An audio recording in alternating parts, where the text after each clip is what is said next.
네, 오늘 이 자리는 이 주요 정책 결정에서 입법부의 역할이 확대돼 나가고 있는 흐름에 맞춰서 국회의 역할과 위상을 점검해보고 생산적인 국회가 되기 위한 정치권 그리고 언론의 역할을 재조명하는 시간으로 꾸려보도록 하겠습니다. 자, 먼저 본격적인 시작에 앞서서 오늘 행사를 공동으로 주최한 국회 사무처와 머니투데이 미디어의 개회사 그리고 인사 말씀 듣도록 하겠습니다. 먼저 박형준 국회 사무총장님의 개회사가 있겠습니다. 박수 부탁드립니다.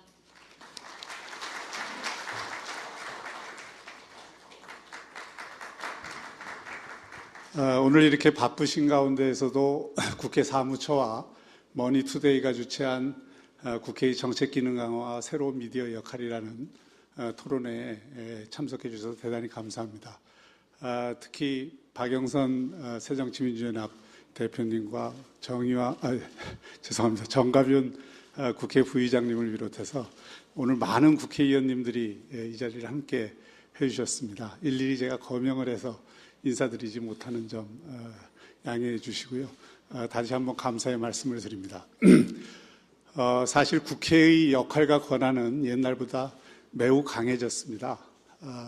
그러나 그런 강화된 역할과 권한에 비해서 국회의 정책 생산 기능은 아직 우리가 기대한 만큼 올라가지 못하고 있습니다. 외국의 사례를 보면 국회의 정책 기능이 강화될수록 여야 간의 정쟁은 약화되는 경향을 보이고 있습니다.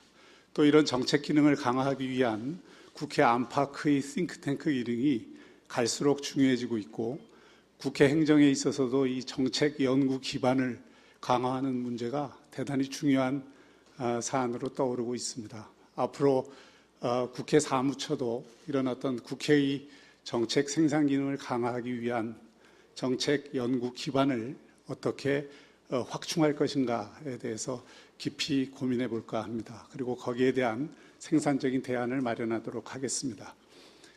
사실 국회의 정책 생산 기능이 강화되려면 미디어 역할이 대단히 중요합니다.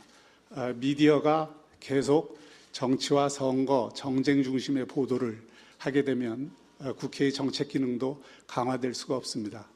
또 미디어조차도 이념적으로 갈려서 이 정당과 같은 논조의 기사만 생산을 한다면 역시 이 정책 기능은 강화될 수가 없습니다.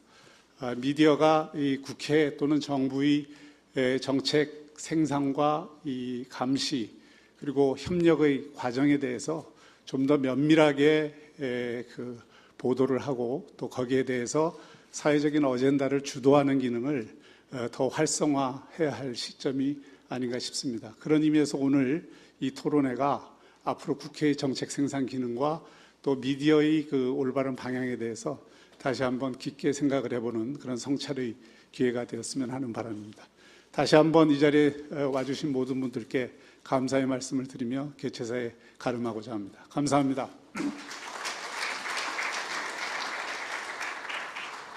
네, 사무총장님의 말씀 다시 한번 감사드립니다. 이어서 오늘 이 자리를 마련해 주신 머니투데이 미디어 홍성근 회장님의 인사 말씀 듣겠습니다. 네, 저 홍성근입니다. 국회에서 많은 분들이 와주셨는데 일일이 인사를 드리지 못하고 깊은 감사의 말씀을 드린다는 말로 대신하겠습니다. 그리고 저는 짤막히 오늘 행사가 이렇게 마련됐는데 그 뒤에는 저희가 지난 5월에 새로 만든 더 300이라는 어떤 정치 미디어의 그 탄생과 연결이 되어 있습니다. 그래서 저희가 왜 더 300을 했는지를 간략히 이 자리에서 설명을 드리도록 하겠습니다. 정치가 주로 여야 중심으로 움직이는 것에 대해서 저희가 좀 상임위 중심으로 출입을 해서 일반 시민들의 삶, 일반 시민들의 어떤 경제 통장, 지갑 이런 거에 어떻게 영향을 미치는지를 살펴보자고 해서 그런 미디어를 만들려고 했습니다. 처음에 저희가 잠정적으로 만든 안은 폴리롤리라는 거였습니다.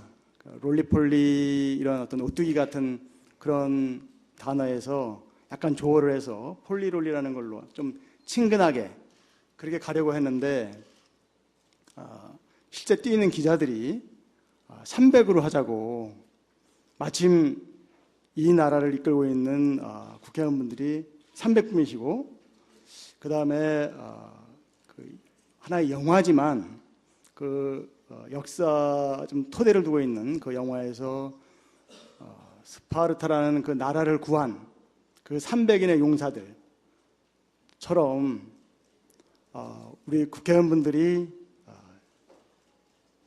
지금 이 수준의 나라에서 좀 더 한 단계 더 높이는 그런 어떤 영웅적인 역할을 저희가 한번 기대해보자 하는 점에서 더 300으로 하자는 제안이 나왔고, 그래서 더 300이라는 타이틀로 저희가 이걸 시작하게 됐다는 점을, 그만큼 국회의원분들에게 저희가 뉴스 미디어로서 거는 기대도 크다는 말씀을 드리고자 합니다. 그리고 미디어의 기능에 대해서 한 가지만 좀 첨언드리자면, 저희는 이제 새로 시작하는 미디어입니다. 15년이 됐습니다만 그래도 여러 가지가 기존 미디어하고는 약간 다르다고 스스로도 생각하고 있습니다. 특히 저희가 미디어가 자칫 갈등을 조장하거나 혹은 갈등과 함께 이렇게 생존해가는, 갈등이 없는 곳에 기사도 없다, 뭐 이런 식의까지 어떤 입장을 가질 수가 있는데, 저희는 그 갈등을 최소화하고 어떻게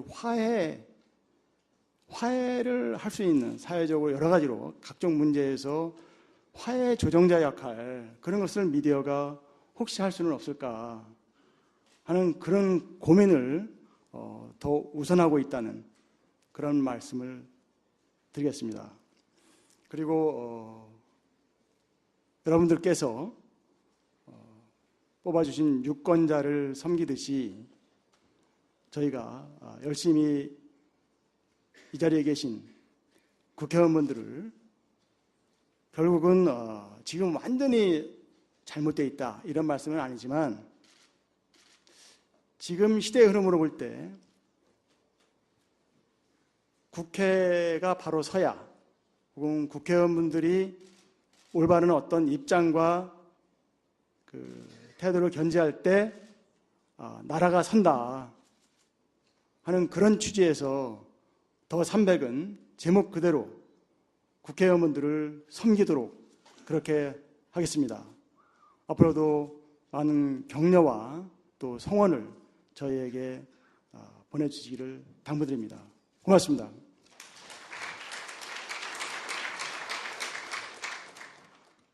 자, 이어서 다음 순서 진행해 볼 텐데요. 국내 최초 뉴 미디어 머니투데이는 지난 5월 국내 최대 규모의 취재진을 국회에 투입했습니다. 정책 중심의 정치 미디어 더 300을 출범시켰는데요. 또 국회에서도 입법, 이 정책 역량을 더욱더 강화하고 국회 개혁을 추진하는 등 함께 노력하는 움직임을 보여왔습니다. 오늘 이 자리를 통해서 두 주체가 손을 맞잡고 생산적인 정치와 또 서민 개혁의 중심 역할을 해 나갈 수 있으리라고 믿습니다. 이러한 움직임을 격려해 주시기 위해서 또 특별한 분들이 자리해 주셨는데요. 새정치민주연합 박영선 국민공감혁신위원장님 연단으로 모시겠습니다. 박수 부탁드립니다.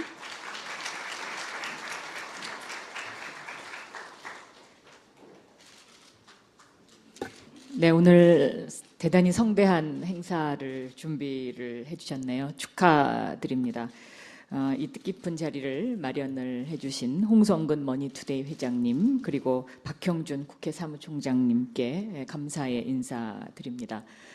우리 헌법에는 국회가 법률안을 제출을 하고 또 예산안을 심의 확정하고 국정을 감사하거나 조사할 수 있다라고 명시가 되어 있습니다. 이러한 국회의 기능 중에서 가장 우선하고 또 중요한 것은 말할 필요도 없이 오늘의 주제인 바로 정책 기능일 것입니다. 머니투데이가 조금 전에 소개 말씀 들은 것처럼 국회에 가장 많은 기자를 파견해서 이러한 국회의 정책 기능을 뒷받침하는 기사를 쓰고 계시다고 하니까 앞으로 머니투데이의 그 더 큰 발전이 있지 않을까 이렇게 생각합니다. 머니투데이 홍성근 회장님은 저하고 같이 증권거래소를 출입하던 기자 동기생이었습니다. 그런데 오늘날 이렇게 새로운 미디어를 탄생시켜서 새로운 미디어의 하나의 그 자리매김을 확실하게 할 수 있었다는 것은 아마 보통 사람은 하기 힘든 굉장히 어려운 그런 일을 해내시지 않았나 그렇게 생각합니다. 거기에는 머니투데이의 남다른 전략이 중요하지 않았나 생각합니다. 머니투데이는 빠르다, 속보에 있어서 그 어느 매체가 따라오기 힘들 정도로 굉장히 그 이미지 구축을 해갔고 또 그 머니투데이가 경제 기사를 중심으로 해서 이미지를 만들어감으로 인해서 머니투데이로서의 어떠한 그 고유한 브랜드를 가지면서 이렇게 새로운 미디어의 탄생에 아주 그 기반을 다졌다고 생각합니다. 그런 의미에서 앞으로 우리 국회가 이러한 정책 기능 중심의 사회로 가는 데에 이 머니투데이라는 어떤 하나의 언론사가 앞으로 매우 중요한 역할을 하지 않을까 생각되고 이러한 정책 중심의 기사가 많이 그 쓰여지면 쓰여질수록 대한민국의 민주주의와 그리고 국민을 위한 생활 정치의 하나의 보탬이 될 수 있을 것이라 생각합니다. 오늘 토론회를 통해서 많은 좋은 그 의견 교환과 그리고 또 여야 간에 많은 소통이 있었으면 그리고 또 우리 사회와 또 국회를 연결해주는 하나의 가교 역할로서 머니투데이의 하나의 그 이미지를 또 한 단계 업그레이드 시키는데 좋은 계기가 됐으면 하는 그런 바람입니다. 많이 축하드립니다. 감사합니다.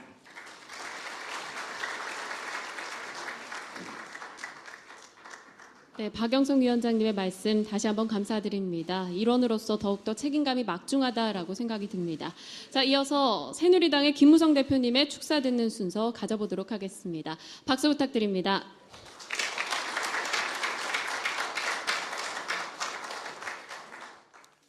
국회 정책기능 강화와 새로운 미디어의 역할을 모색하는 심포지움을 열어주시는 머니투데이 더300 관계자 여러분, 그리고 국회 사무처에 감사드립니다. 우리 국회는 입법부인데 그 입법의 기능이 지금은 중단된 채 국민의 지탄을 받고 있어서 매우 부끄럽고 안타깝게 생각합니다. 국민을 위한 입법이 오히려 국민을 힘들게 하는 경우도 많이 있는 것 같습니다. 입법의 신중함이 매우 중요하다고 생각됩니다. 언론에서 의정활동에 대한 평가 자료로 입법 숫자를 단순히 나열함으로써 의원들의 입법 수 경쟁이 벌어지는 현상이 있는데 이것이 국민들을 더 힘들게 하는 규제의 남발이 되고 있어서 이러한 사항들을 잘 분석 보도해서 바로잡는 역할이 매우 중요하다고 생각되는데 더300에서 그러한 기능을 잘 해주시기 바라고 우리 국회의원들의 정책 입법 활동을 좀 더 활발히 할 수 있도록 채찍질을 많이 해주시기 바랍니다. 감사합니다.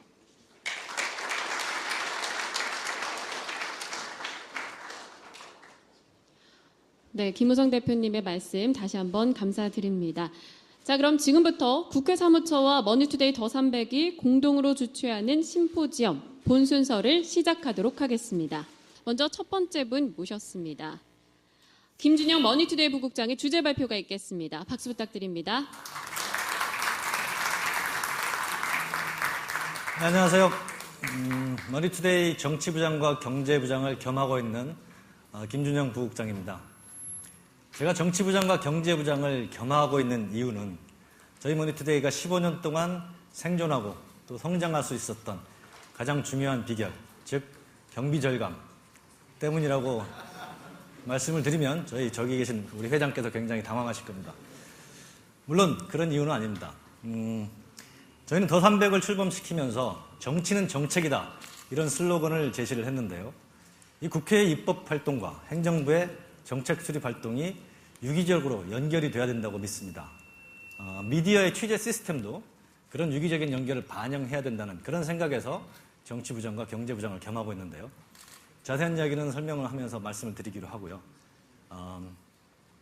방축사를 듣다 보니까 사실 제가 하려고 했던 이야기를 다들 먼저 하셨고 너무나 잘 아시는 것 같아요. 의원님도 잘 아시고 저희 회장님도 잘 아시고 그런 것 같아서 좀 새삼스럽긴 하지만 저희의 그 다짐을 다시 한번 다지는 의미에서 간단히 저희 프레젠테이션을 시작을 하도록 하겠습니다. 오늘 저희 프레젠테이션은 크게 8분야로 나눠져 있습니다. 길지는 않습니다. 긴장하지 마십시오. 이게 오늘 나눠드린 볼펜인데요. 이게 잘 되는지 모르겠네요.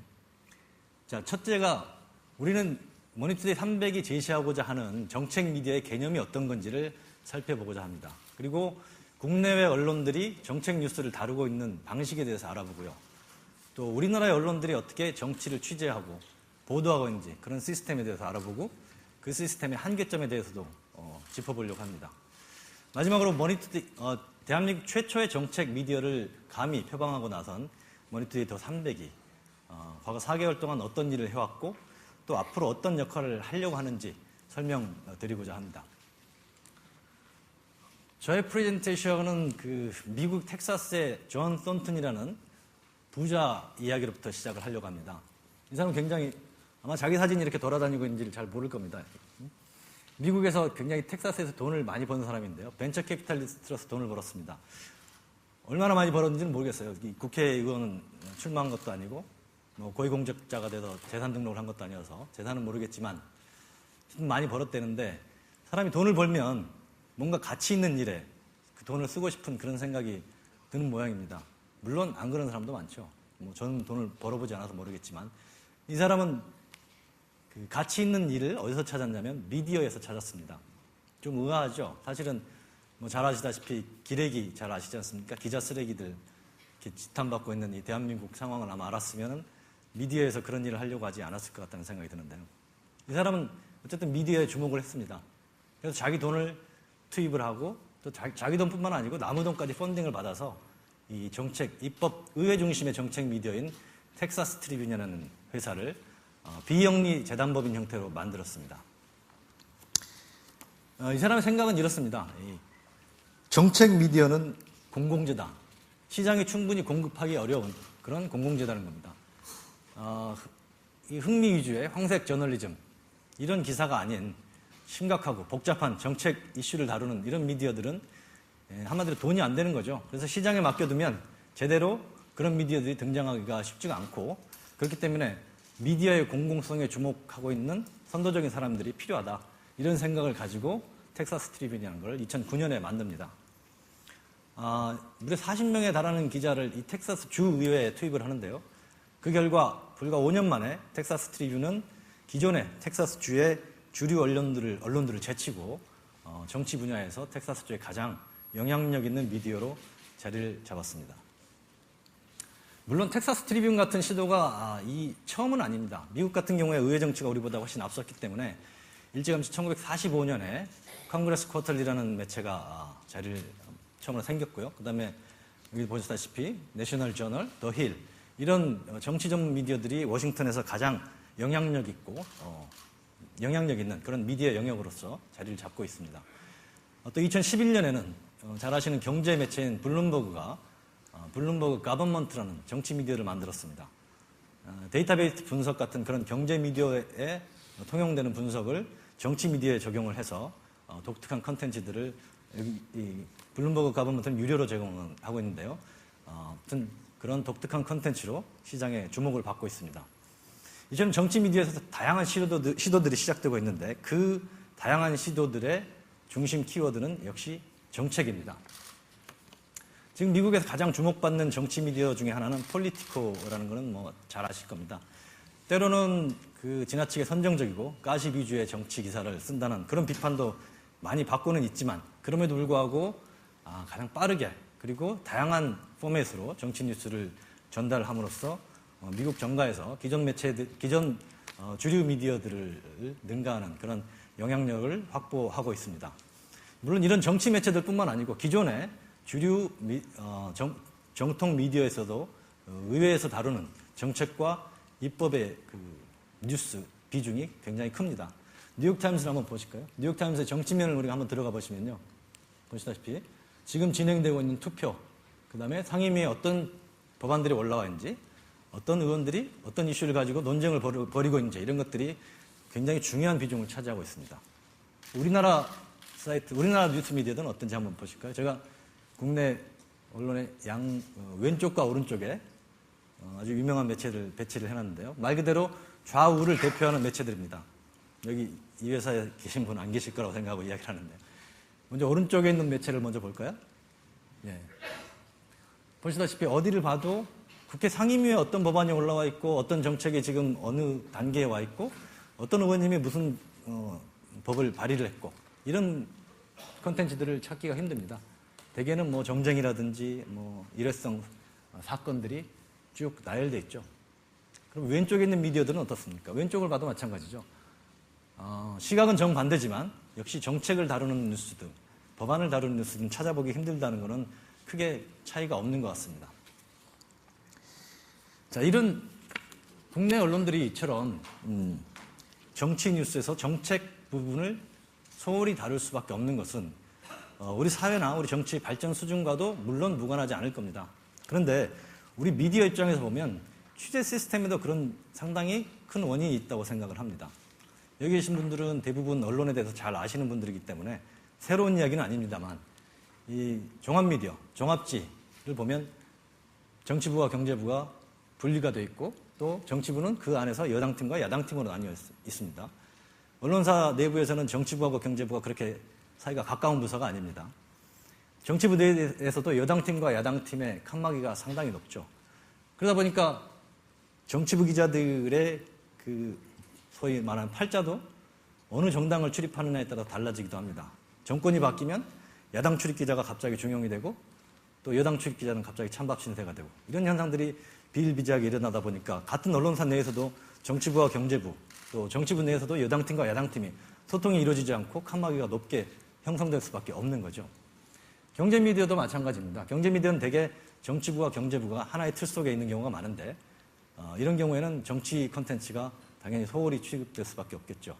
또 정치부와 경제부가 분리되어 있는 경우에도 대개는 정치 콘텐츠가 가장 중요한 주류 콘텐츠를 형성하지는 못하는 게 현실입니다. 자, 이런 결과로 결국 우리가 접하게 되는 정치 뉴스는 정쟁 중심의, 그다음에 진영윤리에 치우친, 또 정치 과잉된 이런 기사들을 접하게 되고 정책은 실종된다 이렇게 생각을 합니다. 여러분들 그 옛날에 지붕 얹어보신 적 있으세요? 그 지붕에 기와 얹어보신 적 있으세요? 저는 얹어봤는데요.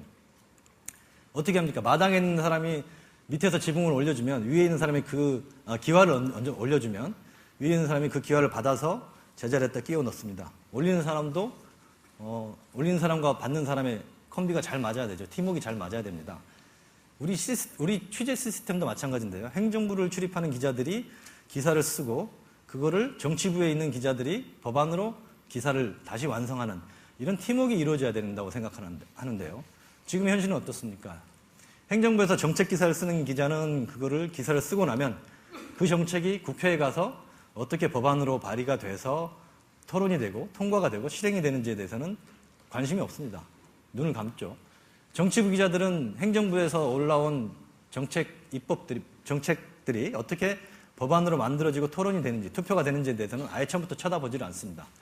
기와장으로 비유를 하자면 밑에서 기와장을 던지는 사람도 딴 데 보고 있고 던지고 나서 딴 데를 보고 받는 사람은 아예 받을 생각을 안 하고 딴 데를 보고 있으니까 기와장은 허공에 뜨는 거죠. 허공에 뜬 기와장이 결국은 땅바닥에 떨어져서 쨍그랑 소리가 나고 깨지고 와장창 거려야지 그때서야 기자들이 이거 뭐지? 무슨 일이 있었던 거지? 왜 깨졌지? 라고 그때부터 기사를 쓰기 시작하는 겁니다. 이런 시스템이 바로 우리가 처하고 있는, 우리가 지금까지 구경해온, 보고 있는 그런 정치 뉴스 취재 시스템이라고 생각을 하는데요. 그러면 지금까지는 그런 시스템이 크게 문제가 없었습니다. 왜냐하면 행정부에서 결정을 하면 그건 곧바로 법안으로 넘어가면 국회에서는 당연히 여당이 지배하는 국회는 통과를 시켜주고 그렇기 때문에 행정부에서 위반된 정책이 바로 곧 국민들의 삶과 직결되는, 실행되는 거였죠. 하지만 요즘은 어떻습니까? 19대 국회만 보더라도 그래프에서 보시면 의원 입법 발의 의원 발의 입법과 정부에서 발의한 입법이 차이가 이렇게 많이 납니다. 지금 19대 국회 요즘에 조금 쉬셔서 국회 법안이 통과가 안 되고 있어서 그래프가 꺾인 것처럼 보이지만 이런 의원 입법과 정부 입법의 격차는 앞으로도 계속 벌어질 거라고 생각이 듭니다. 또 정부 입법의 경우에도 제대로 수정되지 않고 국회에서 수정되지 않고 그대로 통과되는 경우가 35%밖에 되지 않습니다. 다시 말해서 65%의 법률은 국회에서 수정되기 때문에 본래의 모습과 달라진다는 거죠. 미디어 입장에서는 정부가 발표한 정책을 자 앞으로 이렇게 됩니다라고 독자들한테 기사를 썼다가는 시간이 지난 다음에 그게 오보로 판명될 가능성이 50%가 넘는다는 이야기입니다. 이런 식으로 기사를 쓸 수가 없는 거죠. 입법권이 어떻게 강화되고 있느냐 이런 추세에 대해서는 저희 국회 사무처의 남궁석 법제실장님께서 곧바로 설명을 드릴 거니까 이 정도에서 제가 말씀을 접겠습니다만 여튼 이런 입법권의 강화 추세를 반영할 수 있는 그런 미디어가 필요한 시점이 됐다. 여기에 대해서는 이론의 여지가 없을 겁니다. 그러면 정책과 입법에 특화된 미디어는 어떤 사회적 효용을 제공할 수 있을까요? 어떤 효과를 줄 수가 있을까요? 가장 중요한 것은 입법 비용, 즉 사회적 비용을 줄여준다는 겁니다. 이번 추석 때 선물들 아마 주고받고 많이 하셨을 것 같은데요. 혹시 도로명 주소 가지고 선물 주고받으신 적 있으신가요? 의정 총장님 그러셨나요? 아마 많지 않으실 겁니다. 택배회사 아저씨한테 도로명 주소 가르쳐주면 굉장히 짜증납니다. 자기들 심지어는 우리 본인들 주소 혹시 자기 집 주소를 도로명으로 기억하고 계신 분 계시나요? 아마 거의 없으실 겁니다. 저는 이런 도로명 주소 행정 같은 게 그 정책 미디어가 제대로 작용하지 않고 잘못된 입법이, 그러니까 설익은 입법이 우리 사회에 굉장히 많은 비용을 초래하는 그런 사례라고 생각이 듭니다. 우리 20년 동안이나 진행되어 온 이런 법안이 그 과정에 중간에 미디어들이 이거를 팔로우하고 워치를 했다면 훨씬 더 보완되고 좋은 우리 삶을 정말 풍요롭게 해줄 수 있는 정책이 나왔을 수 있을 거라고 생각이 듭니다. 이런 정책 이처럼 그 처음부터 정책의 입법 발의 과정에서부터 통과까지를 지켜보는 그런 미디어가 있다면 우리의 입법 과정은 매우 투명해질 겁니다. 그래서 비리가 개입될 소지가 줄어들 것이고 또 어떤 특정한 이해 당사자들의 입장이 그대로 반영된 얼토당토하는 입법이 법안으로 만들어지는 그런 일들을 줄일 수가 있을 겁니다. 사후적으로 뿐만이 아니고 우리 사회가 어떤 정책을 필요로 하는지 우리 국민들한테 필요한 법안이 뭔지 이런 것들을 미리 발굴해서 보도를 함으로써 아젠다 세팅 기능도 할 수 있는 게 정책 미디어의 역할이라고 생각을 합니다. 이런 입법 기능에 충실한 제대로 정책을 만들어내고 법안을 만들어내는 의원님들이 국민들에게 평가를 받고 유권자들한테 심판을 받은 게 그게 바로 정치개혁의 출발점 아니겠습니까? 저희들은 그렇게 생각합니다. 그리고 그게 우리 사회가 한 걸음 업그레이드되는 출발점이라고 또한 생각하고 있습니다. 정치 주체별로 이런 정책 미디어의 효용을 다시 한번 정리해보면 국회는 정책으로 평가를 받고 정부는 효율적인 행정을 할 수 있고 그리고 기업은 정책 정보의 접근성이 강화되고 또 기업의 입장을 법안에 반영시킬 수도 있을 겁니다. 무엇보다 중요하게 우리 국민들이 내 호주머니에서 돈이 어떻게 나가야 되는지 이 법안이 내 호주머니에 어떤 영향을 미치는지를 정확하게 미디어를 통해서 전달받고 또 국민들의 의사를 법에 반영할 수 있게 해주는 것. 그게 바로 입법 정책 미디어의 역할이라고 생각합니다. 그런데 불행히도 아까 살펴보기도 했지만 저희 우리나라에는 이런 미디어가 아직까지 제대로 된 미디어가 없었다는 게 저희들의 생각입니다. 머니투데이가 감히 300이 대한민국의 최초의 정책 미디어라는 점을 내세우고 나설 수 있는 것은 바로 이런 이유 때문입니다. 머니투데이는 최초의 정책 미디어를 꾸려가기 위해서 가장 먼저 취재 시스템을 혁신을 했습니다. 아까 기존 미디어들의 취재 시스템에 대해서 말씀을 드렸는데요. 아마 잊어버리셨을 것 같아서 다시 한번 보여드리겠습니다. 자, 이렇게 돼 있던 거를 저희는 이렇게 바꿨습니다. 정치부를 출입하는 기자들은 여당과 야당으로 나뉘어져 있지 않고 상임위별로 팀이 꾸려져 있습니다. 그리고 행정부처를 출입하는 기자들과 횡으로 유기적으로 연결이 되어 있습니다. 이게 더 300이라는 하나의 틀 내에서 통합 운영되고 있습니다. 시너지를 내고 있는 거죠. 시너지를 더 내려고 하고 있습니다. 제가 정치부장과 경제부장을 겸하고 있는 이유가 경비 절감 때문이 아니라는 거 이제 약간은 이해가 가실 것 같습니다. 머니투데이 300은 아울러서 이런 시스템과 더불어서 취재 인력에 있어서도 혁신적인 마인드를 도입했다고 자부를 합니다. 아까 말씀을 해주셨는데요. 국회를 출입하는 기자가 한 30명에 가깝습니다. 기존에 가장 많은 통신사, 가장 많은 취재 인력을 지니고 있는 통신사, 모 통신사의 약 2배에 가까운 인력인데요. 도대체 왜 이런 많은 인원을 투입을 하냐라고 물어보시는 분들도 많습니다. 그런데 누구나 다 정책을 중요시한다. 어떤 미디어든 정책을 중요시한다고 이야기는 할 수 있습니다. 하지만 16개나 되는 상임위를 취재하고 커버하는데 그만한 인적, 물적 요소를 투입하지 않고서는 사실은 불가능한 일입니다. 말로만 그치는 거죠. 그렇기 때문에 저희는 국회 앞에 머니투데이 정치부만의 사무실, 취재본부, 더 300 취재본부까지 마련을 했는데요. 이런 것들이 기존의 취재 시스템을 뛰어넘는, 취재 인력의 바운더리를 뛰어넘는 하나의 혁신이라고 저희들은 자부하고 있습니다. 그럼 머니투데이 더 300의 취재 네트워크가 30명에 육박하는 정치부 기자들만으로 이루어지느냐? 그건 아니라고 생각합니다. 아시다시피 머니투데이는 국내 최대 취재 네트워크를 가지고 있습니다. 아마 아시다시피라고 말씀드렸지만 모르시는 분도 많을 것 같아요. 근데 저희 머니투데이 기자들이 몇 명인지 혹시 아실지 모르겠지만 머니투데이 미디어에 속해 있는 기자들만 600명에 달합니다. 단일 미디어로서는 가장 많은 기자들을 보유하고 있는 미디어가 저희 머니투데이입니다. 어디 가서 다들 뭘 먹고 살고 있는지 좀 제가 걱정이 되는데 어떤 매체들이 있냐면요. 저희 머니투데이가 설립한 민영통신사 뉴스원이 있고요. 얼마 전에는 국내 최초의 민영통신사인 뉴시스를 저희가 인수를 했죠.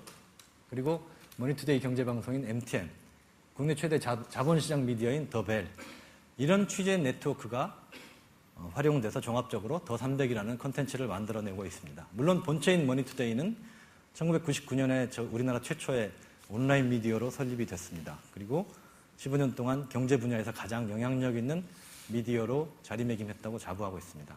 이런 것들이 통합적인 시너지를 낸 게 정책뉴스 머니투데이 더 300이라고 말씀을 드리겠습니다. 자, 이런 취재 시스템 혁신과 취재 인력 혁신을 통해서 저희는 지난 5월 15일 창립 이후에 다양한, 사실 지금까지 다른 매체에서는 볼 수 없었던 그런 컨텐츠를 생산하고 있습니다. 굉장히 너무 자화자찬하는 것 같지만 어쨌든 저희로서는 정말 소개해드리고 싶은 컨텐츠입니다. 가장 대표적인 건 런치 리포트라는 게 있습니다. 한번 보실까요?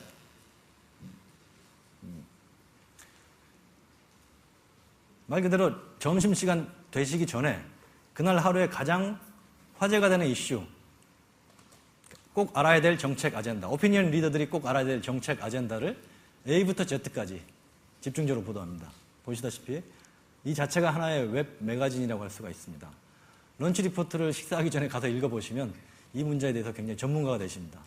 식사하시는 내내 그 문제에 대해서 대화를 주도하실 수가 있을 겁니다. 뭐 점심시간 아니고 저녁까지도 충분히 가능할 거라고 생각합니다. 이거 메일로도 보내드리는데요. 혹시 지금 못 받고 계시는 분들은 아마 밖에 명함 놓으셨으면 아마 내일부터는 받으실 수 있을 거라고 생각합니다. 다음으로 저희가 재밌게 생각하는, 저희로서 재밌게 만들고 있는 컨텐츠가 액트타이머라는 게 있는데요. 자, 법안이 지금 현재 우리한테 가장 의미가 있는 법안이 어느 위치에 와 있는지 보이시나요? 화살표를 통해서 알 수 있습니다. 지금 농협법 개정안은 상임위에 계류가 되어 있습니다. 단계별로 이렇게 상정일자하고 그다음에 법안 원문까지 볼 수가 있고요.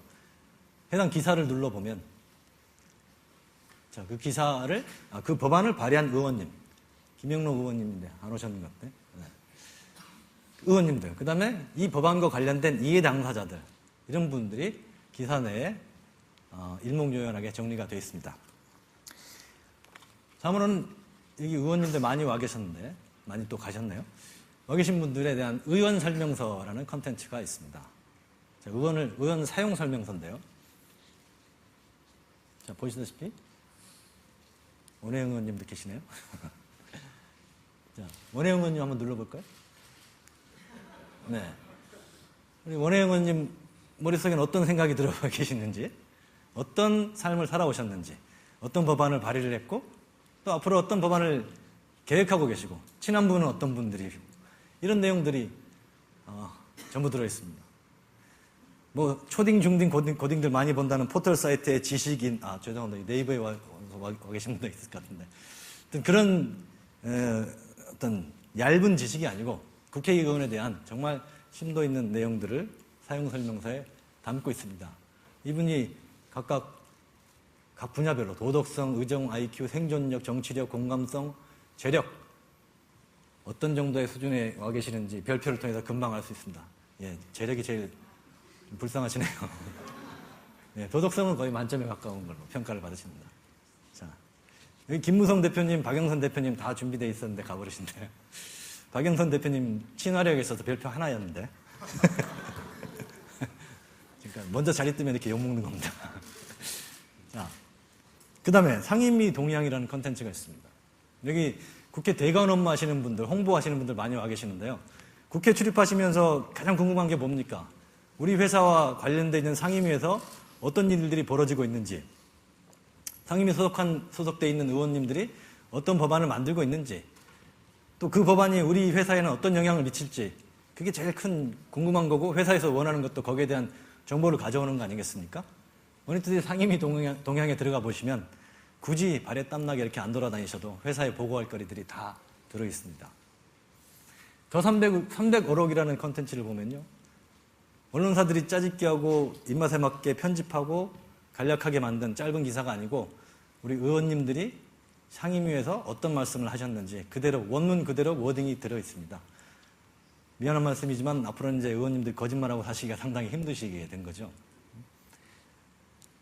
막천막후 속기록을 컨텐츠를 만들기 위해서 저희 머니투데이 300 기자들은 실제로 속기록을 지금도 읽어보고 있습니다. 아마 대한민국 언론 정치부 기자들 중에 속기록을 읽어본 기자들이 그렇게 많지 않을 거라고 생각을 합니다. 이런 컨텐츠와 더불어서 그러니까 텍스트 컨텐츠뿐만 아니고 다양한 인포그래픽, 인포메이션을 담고 있는 그래픽을 통해서 국회와 정치와 우리 일반 국민들과의 거리를 좁히려고 하는 게 저희 머니투데이 더 300의 시도입니다. 우리 의원님들, 일반 국민들은 돈 많이 버시는 분 줄로 알고 있지만 이런 그래픽을 보면 상당히 친숙하게 의원님들의 주머니 사정에 와닿을 수가 있겠죠. 자, 이런 독특한 컨텐츠, 고정 컨텐츠뿐만이 아니고 저희들은 물론 30명에 가까운 기자들이 스트레이트 기사, 이슈 분석 그런 기사들을 써왔습니다. 안타깝게도 첫 분리국감이 무산이 됐는데 분리국감이 무산된다는 사실을 가장 먼저 전한 것도 저희 머니투데이고요. 또 아무도 기존 언론들이 관심을 갖지 않았던 결산에 대해서 우리 세금이 어떻게 샜는지 일주일 동안 집중적으로 보도한 것도 저희 300이었습니다. 이런 거시적인 이슈뿐만이 아니고 뭐 우리가 좋아하는 맥주 같은 게 수제 맥주 이런 것들이 앞으로 르네상스 시대가 올 건지 법안이 통과된 수제 맥주를 허용하는 법안이 통과되면 맛있는 맥주를 길거리에서 마음대로 먹을 수 있는지 이런 문제에 대해서도 런치 리포트를 통해 보도를 하고 있습니다. 또 우리 아이들 교육에 가장 중요한 유치원, 보육원 통합 문제는 어떻게 돼가고 있는지 이런 문제들 어떤 특정한 직종이나 업계의 이야기라고도 할 수 있겠지만 실제로 우리 삶에 있어서 중요하지 않다고 할 수 없는 아주 이슈가 되는 이야기들이 머니투데이 더 300을 통해서 여러분들에게 전달이 되고 있습니다. 자, 지금까지 제 설명을 통해서 정책 미디어가 사회 변화의 출발점이 될 수 있는 정치 개혁의 출발점이 될 수 있는 시도라는 그런 점에 대해서 공감대가 조금이라도 이루어졌다고 저는 기대를 합니다. 맞습니까? 네, 전원이 다 맞다고 말씀을 해주시네요. 최소한 그런 생각이라도 해볼 수 있는 기회가 됐다면 저는 이 자리가 굉장히 의미 있는 자리라고 생각을 합니다. 물론 저희 300뿐만이 아니고 다른 미디어들도 이런 정책 뉴스의 중요성을 깨닫고 인식하고 준비를 하고 또 실제로 이런 길을 따라올 거라고 생각을 합니다. 준비하고 있는 미디어도 있는 것으로 알고 있습니다. 저희는 그런 경쟁을 두려워하지는 않습니다. 오히려 미디어에서 이런 트렌드가 하나의 미디어의 영역으로 자리 잡을 때 그게 바로 우리 사회를 한 단계 나아갈 수 있게 만드는 출발점이라고 생각을 합니다. 그리고 또 머니투데이 더 300이 추구하고자 하는 그런 소기의 목적을 달성하는 길이라고 생각합니다. 여기 모이신 여러분들께서도 이 머니투데이 더 300과 같은 정책 미디어의 출현과 성장을 지켜봐 주시고 그리고 성원해 주시고 또 활용해 주시기를 바라겠습니다. 그럼으로써 우리 사회를 변화시키는, 이끌어가는 그런 파트너로서 함께 저희 300과 윈윈하시기를 기대하면서 저희 오늘 발표를 마치겠습니다. 감사합니다.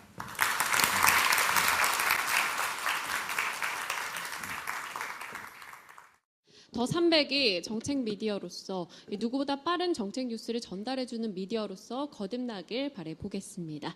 자, 이어서 다음 공을 넘겨주신 분이 있었죠. 이 국회 사무처 법제실장의 남궁석 법제실장 이야기 들어볼 텐데요. 입법 환경의 변화에 따른 국회의 역할 변화 그리고 입법, 정책 능력 강화 방안 등 주제 발표 가져보겠습니다. 큰 박수 부탁드립니다. 안녕하십니까. 국회 사무처의 남궁석 법제실장입니다. 제가 오늘 발표할 주제는 입법 환경의 변화에 따른 국회의 역할 변화와 입법 정책 능력 강화 방안입니다. 주제가 굉장히 포괄적이기 때문에 제가 요령 있게 잘 설명할 수 있을지 모르겠습니다. 세월호 사건의 진상 규명을 위한 특별법 제정을 둘러싸고 여야가 대립이 격화되면서 국회 파행이 계속되고 있습니다. 세월호 이전의 대한민국과 세월호 이후의 대한민국이 달라져야 한다는 말이 돌 정도로 중요한 사건임에도 불구하고 국회가 이런 후속 절차를 처리하기 위한 절차를 마무리하지 못하고 있는 것은 우리 국회가 정책 문제 해결이라든가 사회적인 갈등 문제를 해결하는데 여러 가지 한계가 있다는 것을 단적으로 보여주는 것이라고 생각을 합니다. 사실 1987년 우리나라가 민주화가 진행이 되고 또 국가 사회의 구조가 변화가 되면서 국회의 역할과 위상이 매우 높아졌습니다. 그리고 입법부의 위상이 높아지면서 또 국회에 대한 국민의 기대가 매우 높아지고 있지만 국민의 기대에 부응하지 못하게 우리 국회의 역할은 국회가 역할을 못하고 있기 때문에 또 국민들의 국회에 대한 불신이 심화되고 있고 때로는 또 정치에 대한 어떤 냉소적인 그런 반응까지 나오고 있는 이러한 상황입니다. 이러한 상황에서 국회를 둘러싼 내외 환경의 변화에 따른 국회의 역할 변화와 또 입법 과정에서의 정책 과정에서의 국회의 역할을 살펴보고 또 국회의 입법 정책적 능력의 발전 방안에 대해서 생각해 보는 것은 매우 뜻깊은 일이라고 생각을 합니다. 먼저 대내외적 환경의 변화에 따른 국가 거버넌스 체계, 국가 통치 체제의 변화에 대해서 말씀드리도록 하겠습니다. 이러한 변화를 가져온 요인들은 여러 가지 요인을 들 수 있겠습니다. 저는 세 가지가 가장 중요한 요인이라고 생각을 하고 있습니다. 첫째는 정치적 민주화를 우리가 쟁취했다는 것이고 두 번째로는 신자유주의 정책을 지속적으로 추진한 사항입니다. 이 부분은 경제 구조라든가 사회 구조에 큰 변화를 가져왔습니다. 그리고 또 하나의 요인으로 지식 정보화 사회의 도래를 들 수 있습니다. 지식 정보화 사회가 도래하면서 또 사회 구조의 질적 변화를 가져온 그러한 중대한 사건이라고 생각을 합니다. 이러한 이러한 환경적인 입법 대내외적인 환경의 변화들이 통치 구조 내지 어떤 국가의 거버넌스 시스템의 변화를 가져왔는데 세 가지 면에서 살펴보면 첫째로 정치 체제 측면에 있어서는 대통령과 행정부에 집중되었던 국가의 권력이 입법부와 사법부의 권한이 강화되고 또 지방자치가 실현이 되면서 분권화된 민주국가의 과정을 거치고 있다는 것입니다. 두 번째로는 경제체제적 측면에서 보면 1980년대 이후에 신자유주의 세계화 정책을 지속적으로 추진하면서 경제의 주도권이 정부 주도에서 민간 주도로 진행이 되었고 이 과정에서 기업과 시장의 중요성이 점점 커지게 됐습니다. 또 이에 더해서 통치 방식의 변화가 생겨나게 됐는데 국가 체제 내에서 정치 권력이 분권화가 이루어지고 또 국가의 자율성이 약화되는 과정에서 또 한편으로는 사회의 자율성이 커지고 또 그 시장의 역할이 커지게 됐습니다. 이런 상황에서 국가와 시민사회의 관계는 수평적 관계로 변화되었고 이러한 수평적 관계의 변화됨에 따라서 국가의 통치 방식도 일방적이고 수직적인 관계에서 수평적이고 협력적인 관계로 변화를 맞이하였습니다. 이러한 변화 가운데 우리나라는 1960년대에서 80년대까지 어떤 발전국가 시대를 거쳐서 90년대 이후에는 신자유주의 규제국가의 형태의 발전을 일으켜 왔습니다. 그런데 이 과정에서 우리나라는 지금 발전국가 시대에 유산하고 또 신자유주의 정책이 지속적으로 추진되는 과정에서 나타난 여러 가지 문제점들을 해결해야 될 그러한 상황에 놓여 있습니다. 예를 들어서 경제적, 지역적 양극화의 심화라든가 저출산 고령화 현상, 그리고 계층 간, 지역 간, 세대 간 갈등, 이런 부분들이 우리가 해결해야 할 문제인데 이런 부분들이 해결이 쉽지 않은 기존의 패러다임으로는 해결하기 어려운 그런 상황에 처해 있다고 생각합니다. 2007년도, 2008과 2008년도에 일어난 미국의 금융위기가 전 세계적으로 확산이 되면서 신자유주의 정책이 어떤 그 한계에 대한 어떤 개선의 목소리가 일어나고 있고 이러한 부분은 전 세계 각국에서 새로운 정치 경제 패러다임의 모색을 위해 노력을 하고 있는 그런 상황이라고 생각을 합니다. 우리나라도 마찬가지로 기존에 있던 이 발전국가 시대의 패러다임 그리고 또 신자유주의 규제국가의 패러다임을 좀 넘어서는 새로운 시대적인 패러다임을 찾아야 될 그런 시기에 놓여 있다고 생각을 합니다. 이러한 내외적인 환경 변화가 국회의 위상과 정치 과정상에 미친 역할에 대해서 잠시 말씀을 드리도록 하겠습니다. 이러한 정치적 민주화에 의해서 국회가 국민의 대표기관으로서 위상을 회복하게 되고 또 행정부와의 관계에서는 독립성과 자율성을 확보하게 되었습니다. 이에 따라서 이제 종전에 우리 국회가 통법부라는 비아냥거림을 받았습니다만은 이제는 실제로 입법과 정책의 중심기관으로 역할을 하는 단계로 이런 어떤 변화의 과정을 경험을 하고 있는 그러한 상황입니다. 또 이와 동시에 국회의원들의 어떤 역량이라든가 이런 부분들도 굉장히 향상되는 방향으로 나아가고 있고 또 입법 지원 조직의 강화 현상도 나타나고 있습니다. 다음은 국회와 시민사회의 관계의 변화를 말씀드리도록 하겠습니다. 국회가 입법과 정책 과정을 주도함에 따라서 국회와 시민사회의 관계도 매우 밀접해지고 있습니다. 이러한 아까도 말씀드렸지만 국회와 시민사회의 관계가 수직적 일방적 관계에서 수평적 협력적 관계로 변화하는 모습을 보이고 있습니다. 이러한 변화하는 과정에서 국회가 정치적 공론의 장으로서의 역할이 매우 중시되고 있고 이러한 시대적인 변화를 반영해서 우리가 각종 청문회라든가 공청회 그리고 세미나 그다음에 정책 토론회 등 다양한 형태의 다양한 방식을 통해서 시민 참여를 보장하는 방향으로 나아가고 있습니다. 또한 정책 네트워크의 구축을 통해서 정책 관련 이해관계자들에 대해서 중재 역할을 담당을 하고 있습니다. 또 세 번째 변화에 대해서 말씀드리면 국회와 언론과의 관계의 변화입니다. 국회의 위상과 또 기능의 회복과 동시에 이루어지면서 국회에 대한 언론의 관심이 매우 커지고 있습니다. 2014년 현재 국회 출입 언론기관이 191개사에 이르고 또 여기에 등록해서 참석하는 기자 수도 1,335명에 이를 정도로 국회에 대한 관심이 지대합니다. 하지만 아까도 우리 김 국장님께서도 말씀하셨지만 기본적으로 이제 우리 언론이 국회에 대한 관심이라고 하는 것이 너무나 정치적인 어떤 당파의 대립이나 이런 부분에 치중되어 있기 때문에 정책적인 그 측면에 대한 어떤 그 관심 이런 부분들이 매우 취약했는데 이렇게 그 더 300 같은 새로운 그 미디어가 출연함으로 인해서 우리나라의 어떤 그 입법부의 정책 기능 향상에 크게 기여할 수 있으리라고 그렇게 생각을 합니다. 다음으로는 국회의 입법 정책 그 역량 향상 방안에 대해서 말씀드리도록 하겠습니다.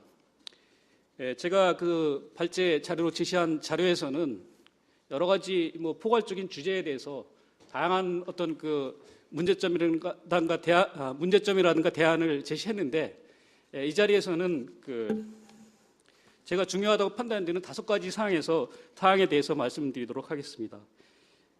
그 첫째로는 그 정치적 투쟁이 장인 정치 국회에서 입법 정책 경쟁이 장인 그 정책 국회로서의 국회 시스템이 변화되어야 한다는 것입니다.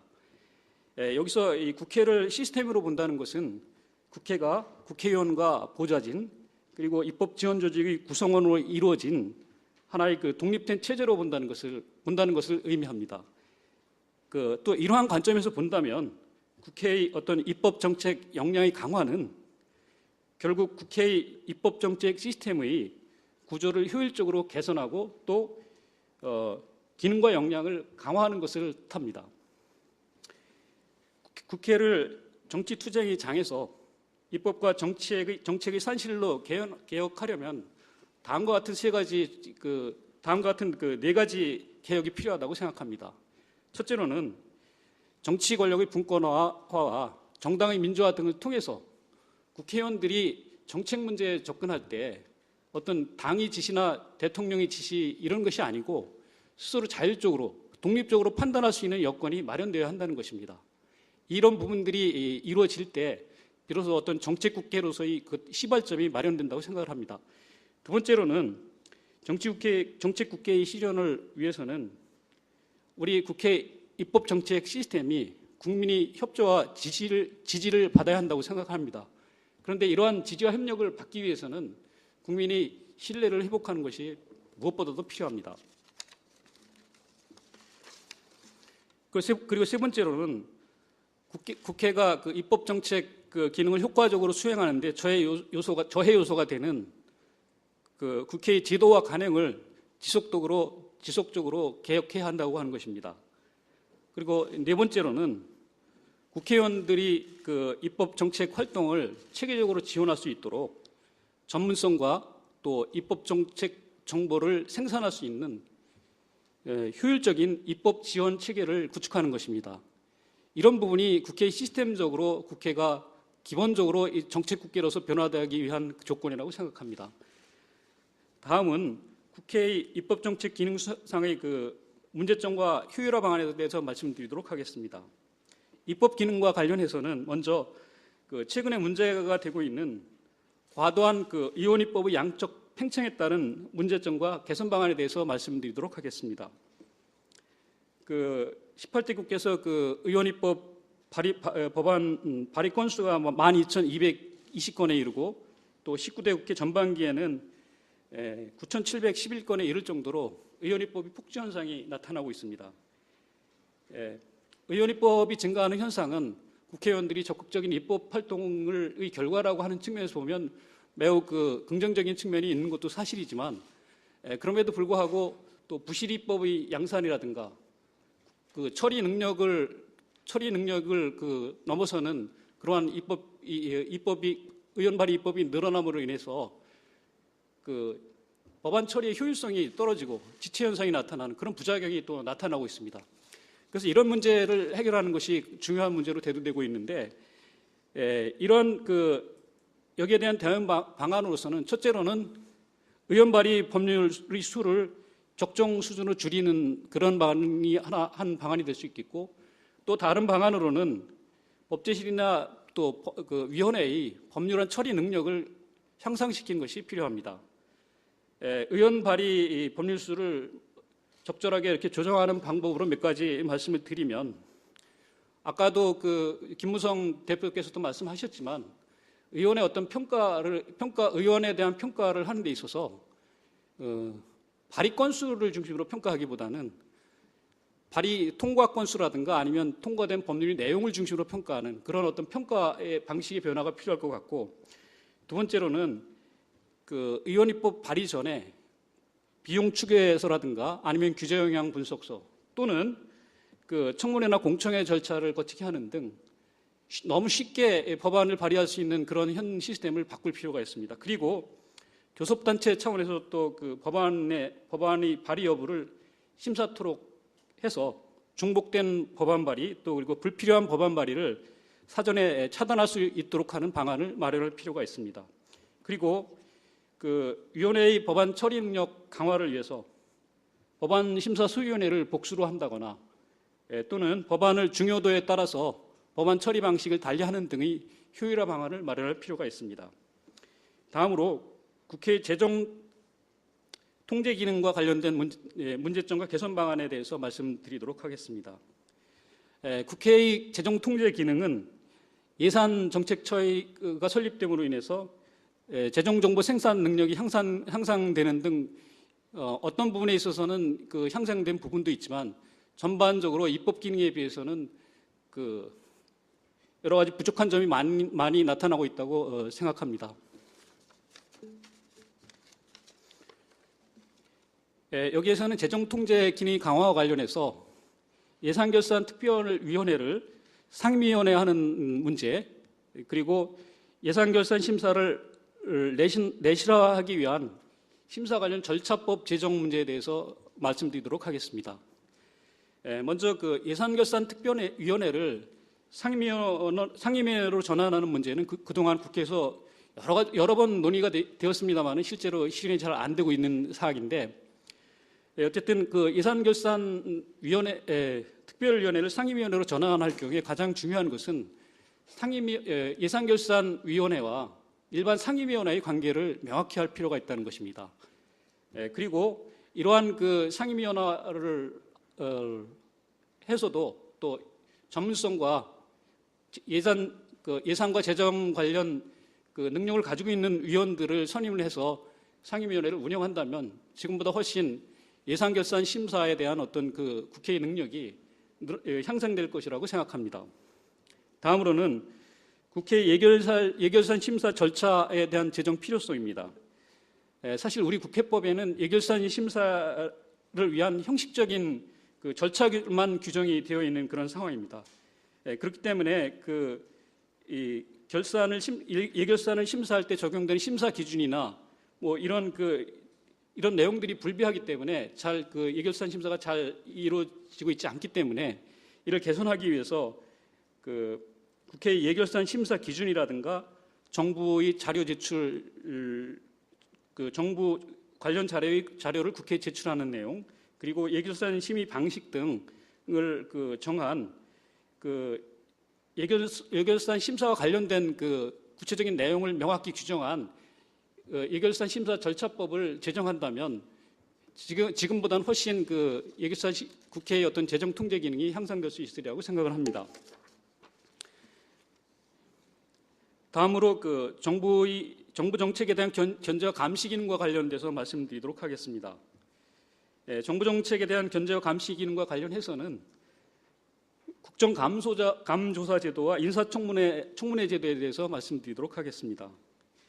국정감조사 제도는 특히 국정감사 제도 같은 경우에는 우리나라의 특유한 어떤 정부 통제 수단으로 기능을 하고 있는데, 일부에서는 많은 비판을 하고 있습니다만은 우리 국회에서 차지하고 있는 역할이 또 매우 중요하고, 국회 앞으로도 이런 국정감사에 관련된 부분은 효율화 방안을 마련해서 지속적으로 유지를 할 필요가 있다고 생각합니다.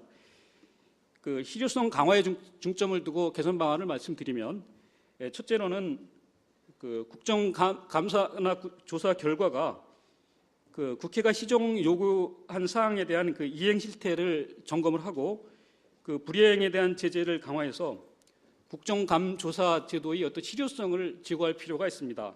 그리고 두 번째로는 국정감조사 제도의 실효성을 높이기 위해서 국회 입법 지원 조직으로 하여금 국정감조사와 관련된 사실관계의 조사 확인을 위한 예비 예비 국정감조사 제도를 도입할 필요가 있다고 생각합니다. 세 번째로 2012년도에 개정된 법 취지대로 각 상임위원회가 자율적으로 국정감사를 실시하게 한다거나 또 최근에 도입된 분리국감도 차질 없이 시행할 필요가 있다고 생각합니다. 다음으로는 국회 인사청문회에 대해서 살펴보도록 하겠습니다. 국회 인사청문회는 2000년도에 도입된 이래로 심사 대상을 확대하고 또 청문 절차를 발전시키는 등으로 해서 일정한 이제 발전을 해왔고, 특히 대통령에 대한 대통령의 인사권에 대한 통제 수단으로서 역할을 충실히 했고, 또 한편으로는 이제 도덕적으로 무책임하거나 아니면 무능력한 사람들을 공직 후보자에서 퇴출시키는 일정한 역할을 했다고 생각합니다. 인사청문회에 대한 개선 방안을 말씀드리면, 가장 중요한 것이 공직자 정부가 공직 후보자에 대해서 국회 청문을 하기 전에 사전 검증을 철저히 해서 무자격자에 대한 국회 청문 요구를 사전에 차단하는 장치를 마련할 필요가 있다는 것입니다. 두 번째로는 지금까지 계속 인사청문 대상을 확대해 왔는데, 지금보다 좀 더 감사 대상 범위를 감사위원이라든가 또는 각종 독립행정위원회 상임위원 등 중요한 정무직 등으로 확대를 해서 좀 더 이 인사청문 대상을 확대할 필요가 있다고 생각합니다. 그리고 세 번째로는 자료 제출 요건이 확대 등 검증에 필요한 제도적 장치를 보완할 필요가 있습니다. 마지막으로 도덕성 검증과 직무능력에 대한 검증을 분리해서 실시해서 후보자의 어떤 정책 능력에 대한 검증 비중을 높이고, 또 윤리 검증에 대한 기준을 마련해서 후보자의 인격권 침해를 할 수 있는 그러한 장치를 마련할 필요가 있습니다. 세 번째로는 국회의원의 입법정책 능력 향상에 대해서 말씀드리도록 하겠습니다. 국회의원들이 학력 수준과 또 자기 분야에 대한 전문성이 비교적 높은 사람이 선출되고 있지만, 국회에서 필요로 하는 입법정책적 전문성과 국회의원 개인이 가지고 있는 전문성으로는 좀 차이가 있기 때문에 이러한 부족한 전문성을 보완할 수 있는 장치를 마련할 필요가 있습니다. 국회의원이 분야별 전문성을 강화할 수 있도록 의원들이 각종 정책 연구 모임을 국회 차원에서 적극적으로 지원한다거나, 또 상임위원회 배정 시에 위원 개개인의 전문성을 우선 고려할 필요가 있습니다. 그리고 국회의원이 부족한 전문성을 보완하기 위한 하나의 장치로 국회의원 1인당 현재 총 7명의 보좌진을 지원을 하고 있는데, 이러한 보좌진 제도를 효율적으로 운영할 필요가 있습니다. 국회의원 보좌진이 채용할 때 입법 및 정책 능력 있는 사람들을 채용하고, 또 이들에 대한 교육도 체계적으로 실시를 할 필요가 있습니다. 그리고 국회의원 보좌진의 운영도 지역구 관리 등 의원들이 정치 활동보다는 입법 및 정책 활동을 중심으로 지원하는 방식으로 체제를 개편할 필요가 있다고 생각합니다. 다음은 입법 지원 조직 운영의 효율화에 대해서 말씀드리도록 하겠습니다. 여기서는 국회 사무처와 국회 도서관, 그리고 국회 예산정책처 입법조사처 등의 공통적으로 적용되는 효율화 방안에 대해서 말씀드리도록 하겠습니다. 첫째로 입법 지원 조직의 정치적 중립성이라든가 독립성, 그리고 신분 보장을 강화할 필요가 있습니다. 두 번째로는 입법 지원 조직의 전문성 제고와 인력의 체계적 활용 방안을 마련할 필요가 있습니다. 특히 요즘 박사라든가 변호사, 회계사 등 전문 인력의 채용이 요즘 확대되고 있는데, 개별 기관이 아닌 국회 전체 차원에서 이들 우수 인력의 채용과 관리를 위한 인사관리 시스템을 마련할 필요가 있다고 생각합니다. 세 번째로는 각 기관 간의 직무 범위를 명확히 해서 업무의 중복을 방지하고 각 기관의 기능을 국회의 기능 수행과 연계를 강화할 필요가 있다는 것입니다. 그리고 마지막으로 각 기관 간의 각 기관의 정책 네트워크를 고도화하고 또 통합 정보 관리 체계를 구축할 필요가 있습니다. 다섯 번째로 대언론 관계의 개선과 열린 국회의 실현을 통한 국민 신뢰도 제고입니다. 국회는 국회에 대한 언론의 부정적인 보도 태도를 시정을 하고 또 열린 국회를 실현해서 국민이 국회에 대한 신뢰를 높일 필요가 있습니다. 대언론 관계를 개선하는 근본적인 해결책은 국회가 국민의 기대에 부응하는 성과를 보이는 것이겠으나 실제로 국회에 대한 언론의 부정적 보도 태도를 줄이려는 노력을 국회 차원에서 지속적으로 추진할 필요가 있습니다. 그동안 우리 국회는 국회 공간을 국민들에게 개방하는 등 열린 국회를 실현하고 국민과의 소통 강화를 지속적으로 추진해 왔습니다. 열린 국회 실현을 위해서 최근에 열린 국회 선포식을 거행하는 등 국민과 가까운 국회의 실현을 위해서 적극적으로 노력하고 있는데 이러한 국회의 노력은 매우 긍정적으로 평가할 만하다고 생각합니다. 지금까지 광고면 주제에 대해서 주마간상격으로 설명을 드린 것 같습니다. 마지막으로 말씀드릴 것은 국회의 입법 및 정책 능력의 제고는 국회가 국민의 신뢰를 회복해서 국민의 지지를 확보하는 데서 출발한다고 생각합니다.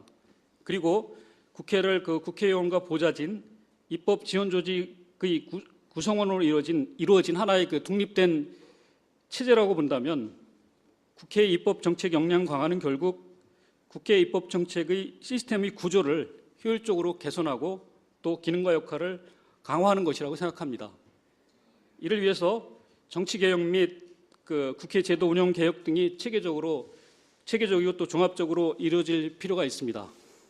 그러나 무엇보다도 중요한 것은 국회의원을 비롯한 국회 구성원들이 의식과 관행, 행동의 혁신이라고 생각합니다. 이상으로 발제를 마치겠습니다.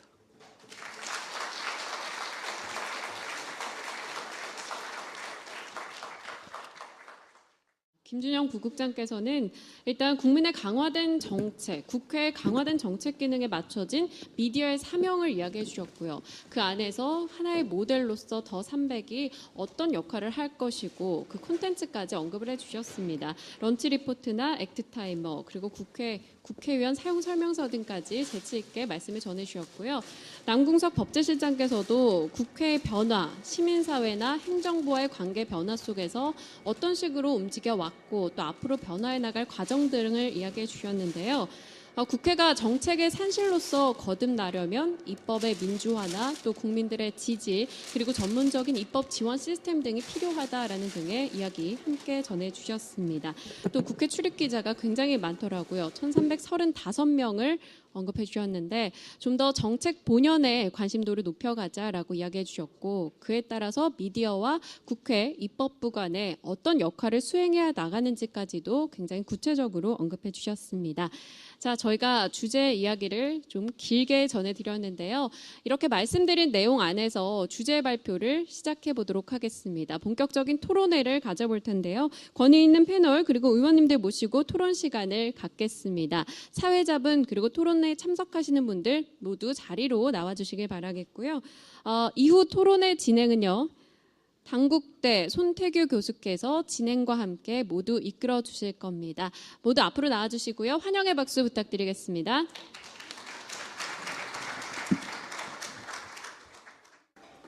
이 자리가 사실 저도 국회 출입 기자를 했었고 또 학교에서 학생들에게 언론과 국회의 관계에 대해서 강의를 하는 입장에서 굉장히 의미가 있고 또 많이 배우고 앞으로를 생각할 때 상당히 역사적인 자리라고 평가할 정도로 뜻깊은 그런 심포지움이 아닌가 생각합니다. 사실 오늘 국회의원 의원님들 다 가셨네 보니까 토론자 외에는 가셨는데 저는 그 국회의원 또는 국회가 언론과의 관계에서 상당히 억울한 측면이 많습니다. 사실 그 세상에서 제일 재밌는 게 싸움 구경 아닙니까? 언론이 가장 주목하는 것은 남들이 싸우는 겁니다. 그리고 숙명적으로 국회는 싸우는 자리입니다. 그냥 사이좋은 국회가 있을 수 없습니다. 본질적으로 숙명입니다. 국민들이 양당을 또는 3당을 나누어서 국회로 보낼 때는 싸우라고 보내준 겁니다. 근데 싸우는 걸 보고 한참 재밌게 구경하고는 꼭 돌아서 욕을 하죠. 저놈들 맨날 싸운다고. 그래서 국회의원들은 상당히 억울한 측면이 있습니다. 물론 대한민국 국회의원들이 조금 심하게 싸우니까 문제가 있습니다만은 그 양반들은 원래 그 법안을 만들고 예산을 그 심의하는 과정에서 이해가 끌려서 갈등과 그 어떤 피나는 그 투쟁을 할 수밖에 없습니다. 그것을 국민들이 이해를 하셔야 되는데 그게 눈에 안 보이죠. 행정부는 그 국회가 만든 법안이나 예산을 가지고 국민들한테 선심을 쓰니까 굉장히 고마운 존재가 될 수 있지만은 국회는 사실상 그거 만드느라고 새가 빠지게 고생만 하지 욕만 나중에 먹는 그런 존재입니다. 그다음에 또 하나 억울한 것은 행정부가 또는 뭐 청와대가 회의하는 거 중계방송 하는 거 봤습니까? 한 번도 못 봤죠? 공개 안 합니다. 우리나라 법정도 절대 공개 안 합니다. 외국에는 다 공개하지만은 우리나라 법원은 철통같이 언론에게 텔레비전에게 공개를 하지 않습니다. 그러나 국회는 시시콜콜 다 공개하고 중계방송합니다. 그리고 기자들이 제일 만나기 쉬운 존재가 국회의원입니다. 무방비 상태로 노출되어 있습니다. 그러니까 상당히 그런 측면에서도 억울한 저고 불리한 측면이 많죠. 그리고 욕은 많이 먹고 그런 상황 속에서 국회의원들이 고생하는 측면이 있다는 것을 전제로 하고 오늘 김준영 국장께서 또 그 국회의원들의 정책 활동과 또는 언론의 상황을 잘 분석해 주셨습니다. 그리고 앞으로 언론이 어떤 방향으로 나아갈지에 대해서도 상당히 의미 있는 그 방향을 제시했습니다. 그리고 남궁석 실장께서 그런 국회의 정책 능력과 또는 언론과의 관계를 아주 그 역사적으로 구조적으로 그 배경과 또는 현황을 잘 분석해 주셨습니다. 그러한 그 주제 발표를 토론으로 오늘 여기 직접 그 국회의원으로 활동하시는 분, 특히 두 분은 의원으로 활동하실 뿐만 아니라 과거 언론에 굉장히 경험이 많고 또 실제 일한 분도 계시기 때문에 정책 문제와 언론과의 관계를 좀 깊이 있게 토론해 주실 거라 믿습니다. 그리고 행정부에 계신 분 또 법조에 계신 분은 또 나름대로 바깥에서 보시면서 또 직접 언론을 경험하시면서 정책 능력과 언론의 그 관계 그것을 좀 충분하게 토론해 주시리라 생각합니다. 아까 말씀드린 대로 시간이 많지 않기 때문에 그 한 분이 7 내지 8분 이내로 말씀해 주시고 나중에 남는 시간이 있으시면 여기 정중석에 계신 분들의 질문 또는 토론과 그 발표를 맡아주신 분 상호 질문 그것으로서 오늘 심포지움을 마칠까 합니다. 먼저 옆에 계신 순서대로 할까요? 예, 민병두 의원께서 해주시겠습니다. 여기 오신 분들은 되게 어디로 정문으로 들어오셨나요? 국회 도서관으로 해서 들어오셨나요? 그전에는 국회 정문만 출입할 수 있었는데 제가 기자 시절에 아니 국회 도서관을 지금 3원만 경비를 거쳐서 들어가는 게 말이 되느냐. 국회 도서관 들어가는 사람들은 좀 자유롭게 들어갈 수 있어야 되지 않느냐 얘기를 했더니 당시에 국회의장이 그 참 좋은 생각이다 해서 바로 열어주신 국회 도서관 출입구를 따로 만드신 적이 있어요. 지금은 국회 상임위에 일반인들이 가서 방청이 가능합니다. 방청권을 받든 어떻게든 또 시민사회단체가 가서 모니터하는 것도 가능합니다. 그런데 98년도까지는 불가능했습니다. 제가 그 당시에 국회 출입 반장이었는데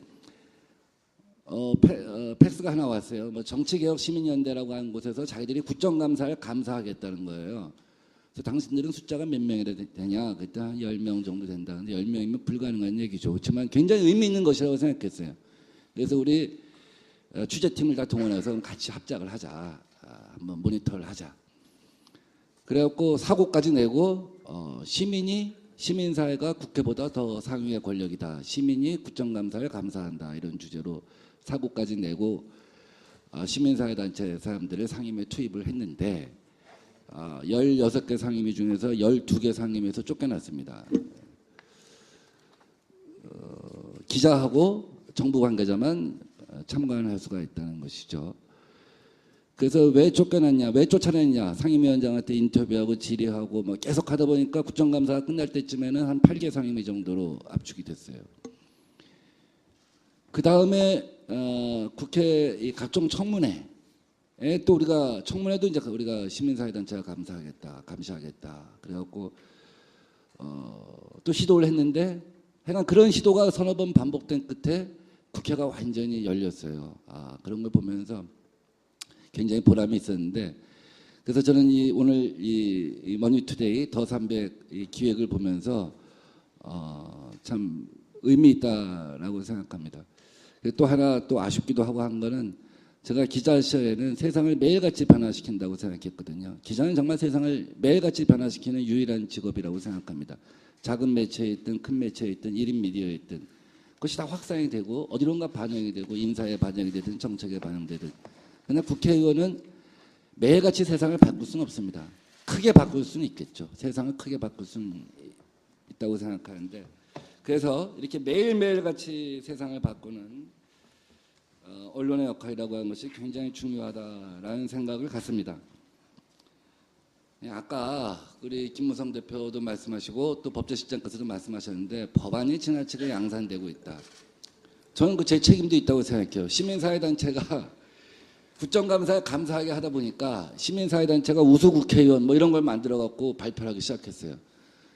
그러다 보니까 법안도 굉장히 경쟁적으로 내게 되고, 요새 또 시민사회단체 시상하는 데도 여러 군데 있다 보니까, 그러다 보니까 결국 그 법안의 양산으로 간 측면도 있지만, 전 법안의 양산 자체를 갖다가 막는 것은 잘못된 것이다 이렇게 생각합니다. 특히 아까 김무성 대표가 규제를 남발하는 법들이 너무 많다. 근데 세상에 모든 법이 규제만 있는 법은 아니라고 생각합니다. 오히려 규제를 완화하는 법도 있고, 이렇게 공당의 대표가 법을 규제를 생산하는 것으로 단순 규정하는 건 문제가 있다라고 생각이 됩니다. 그런데 저는 그래서 그럼 어떻게 하냐, 12,000개의 법안이 지금 제출되어 있는데 2년 만에 3,000개밖에 통과가 심의가 안 됐단 말이에요.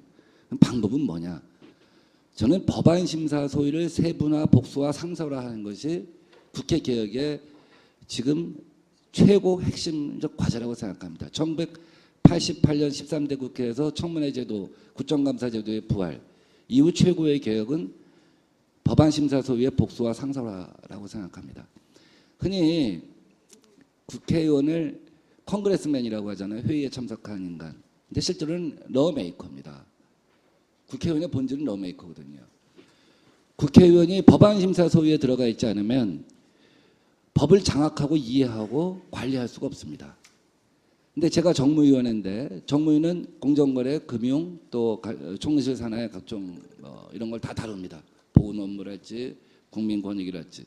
이건 불가능한 얘기입니다.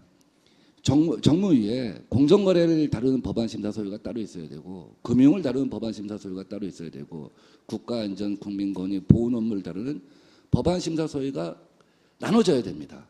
이 법안심사소위의 세분화 복수화는 국회 최대 개혁이고, 또 반드시 매주 화요일이면 화요일 법안심사소위의 날을 갖다가 의무적으로 둬야 합니다. 의무적으로 열도록 해야 되는 거죠. 물론 법이 밀려 있으면 일주일에 서너 번 할 수도 있다고 생각합니다. 지금 여러 가지 이유로 지금 새누리당에서 이 부분을 갖다 거부를 하고 있습니다. 근데 우리 심지어 그러면 너희들이 법안 심사 소위를 복수화하면 2개 혹은 3개 소위 중에 하나는 야당이 가지려고 하는 거 아니냐. 그래서 국회 법안을 갖다 발목 잡으려고 하는 거 아니냐. 그래서 저희가 아니다. 그렇게 생각한다면, 그런 오해가 있다고 한다면 모든 법안심사 소위의 위원장을 여당이 가져도 좋다 하는 얘기까지 한 바가 있습니다. 이것이 국회 개혁의 요체고 많은 국회의원들이 보면요 다 취재원이 되고 이 뉴스 인물이 된 것 같지만 되게 평상시에는 한 30인 이내가 뉴스원이 됩니다. 즉 권력을 다루는 사람들, 정쟁과 관련된 사람들, 권력의 이동과 관련되는 사람들만이 뉴스원이 되는 거죠. 그 사람이 당직을 떠나면 또 뉴스원에서 사라집니다. 일반 국회의원들은 사실은 1년에 국정감사 한 20일 아니면 사실 뉴스를 탈 수가 없어요. 근데 이렇게 법안 심사 소위를 상설화해갖고 법안에 대해서 늘 국회의원이 집중하게 하고 다루게 된다고 한다면 많은 국회의원들이 더 법안에 대해서 관심을 가지게 될 것이고 모든 국회의원들이 내가 뉴스원이 되는 다른 방법이 있다라는 생각을 갖게 되면 무슨 계보를 따라다닌다거나 뭐 비주류가 되면 주류를 공격한다거나 뭐 이런 그 낡은 정치 문화를 청산하는 데도 굉장히 도움이 될 거라고 생각합니다. 다음 두 번째는 그러면 법안 심사 소위를 언론에 공개할 거냐 말 거냐 하는 겁니다. 물론 나중에 사후의 속기록은 볼 수 있죠. 우리 김준영 국장님 네. 어떻게 생각하세요? 법안 심사 소위를 언론에 공개한 게 맞다고 생각하십니까? 지금 예산 결산 심사 소위는 개수 조정 소위는 각 언론 장소가 좁아서 각 언론사에서 풀로 한 명이 들어옵니다. 그래서 2시간씩 기록해갖고 돌리는데 법안 심사 소위만은 공개가 안 됩니다. 네, 저희들 불만도 그거 그냥 큰 불만 중에 하나인데요. 네, 큰 불만일 수 있다고 생각해요. 저는 공개하는 게 기본적으로 맞다고 생각합니다. 그러나 법안을 다루다 보면 어떤 때는 이게 굉장히 어려운 주제가 빨리 풀린 경우도 있고요. 아주 사소한 어떤 장애물에 걸려갖고 어느 것이 보편 타당한 어떤 그 합리적인 해결책이냐에 대해서 굉장히 궁금해서 굉장히 오래 걸리는 경우도 있는데 공개를 했을 때의 문제점은 이런 겁니다. 엄청나게 많은 압력에 부딪힐 수가 있습니다. 특히 힘센 조직들. 우리가 작년에 일감 물어주기법이랄지 임원보수공개법 같은 거 할 때 맨 처음에 임원보수공개법을 작년 2월 달에 통과시켰습니다. 대기업 임원보수공개법을. 그래서 4월 달에 일감 몰아주기를 갖다가 이제 통과시키려고 하는데 정경련에서 난리가 났죠.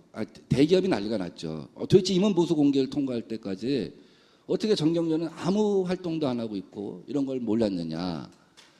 그래서 4월 달부터 정경련이 거의 일일 가정교사를 하다시피 하면서 의원들을 갖다 찾아오고 감독을 하게 됩니다. 그래서 그런 일상적으로 공개되면 지금 법안이 어떤 속도로 어떤 방향으로 진행되고 있다. 물론 정경련뿐만이 아닙니다. 또 많은 엄청난 힘을 가진 이익단체들이 있죠. 뭐 노동조합이랄지 혹은 뭐 의사협회랄지. 그래서 이건 사실 간단한 문제는 아닌 것 같다. 근데 한번 우리가 오늘 한번 토론해 볼 필요가 있다. 또 언론에서도 한번 의제화해 볼 필요가 있다라는 생각을 갖습니다. 세 번째는 지금 사실 우리 더 300이 추진하는 거는 굉장히 좋은 시도인데 이게 우리는 아직 그 법안과 정책을 갖다가 기사화하는 것도 그렇고 소비하는 거에 굉장히 익숙치가 않아요. 사실 미국의 무슨 뉴욕타임스다 워싱턴 포스트다 그래 보면 그 백악관 출입 기자 하면 그 사람 65년, 뭐 68년도, 72년도부터 출입을 쭉 했더라고요. 그래서 그 사람들이 쓰는 기사는 다 뭐 메디케어, 뭐 오바마가 메디케어 얘기했는데 이 메디케어가 통과됐을 경우는 5,300만 명에서 5,800명이 뭐 이득을 본다 안 본다. 대개의 기사가 더 그렇죠. 뭐 캠프에 무슨 참가한 사람들이 누구고 뭐 누구를 영입하고 이런 기사들은 거의 다 없죠. 또 별로 큰 땅덩어리가 그 인구가 많아서 그런지 별로 큰 관심도 없고 되게 다 정책 기사고 또 미국 사람들은 쿠폰 하나도 우리 지역 신문에 쿠폰 하나도 떼어갖고 가서 소비를 하는 사람들이기 때문에 그런 걸 꼼꼼히 따져보는 게 익숙한 것 같아요. 그래서 불가피하게 더 300은 인성화, 그러니까 사람을 중심으로 국회의원을 중심으로 기사를 갖다가 작법을 도입을 하고 또 부분적으로 연성화해서 쓸 수밖에 없는 시작은 그렇게 할 수밖에 없는 지점이 있다고 봐요. 그렇다고 해서 논쟁화, 쟁점화하는 것을 갖다가 소홀히 하면 안 된다 하는 생각을 갖고 있습니다. 여러분들께서는 국회의원이 줄에 서는 것이 범죄라고 생각하십니까? 범죄가 아니라고 생각하십니까? 세상에 국회의원이 줄에 서는 게 범죄라니 그런 법이 가능할까요? 이렇게 법이 만들어졌습니다. 정치개혁을 하면서 그건 국민의 행복 추구권하고 위반되는 겁니다. 근데 왜 그것을 어떻게 위법이라고 범죄라고 규정했을까요? 아마 기부행위 이렇게 봤을 거라고 생각합니다. 그럼 국회의원이 청탁을 받는 거는 범죄입니까? 아닙니까? 한국은 파워 엘리트의 그러니까 누구나 백 문화 아닙니까? 백을 통해서 파워 엘리트에 도달하는데 3.6다리만 건너면 도달한다는 얘기가 있습니다. 그래서 누구나 백을 갖다 쓰려고 하죠. 자, 이게 보건사회부 국장이 있어요. 제 친구입니다. 여봐, 우리 와이프가 암에 걸렸어. 자네 우리 집에 집들이도 오지 않았나? 우리 애엄마 얼마나 열심히 사는지 않나? 근데 서울대병원 그 유명한 의사한테 입원 날짜를 받으려고 했더니 1년 6개월 후래 자네가 좀 해주게. 이거 범죄입니까? 아닙니까? 자, 우리 동네에 아주 어렵게 사는 사람이 있어요. 대부업체에서 돈을 빌렸는데 만기가 됐어요. 상환 날짜 봐서 3번, 4번 넘겼어요. 이제 막 압류가 들어온대요. 그런데 딸이 교통사고를 당했어요. 또 500만 원이 필요해요. 갚을 수가 없잖아요. 그럼 국회 정무위원이 그 대부업체 뭐 어디 금융회 이런 걸 통해서 얘기하는 건 범죄입니까? 아닙니까? 지금은 범죄가 아니죠. 윤리의 문제일 수는 있죠. 어떻게 생명은 다 똑같은 건데 내가 힘이 있다고 내 와이프를 갖다 이번 순서를 갖다 앞당깁니까?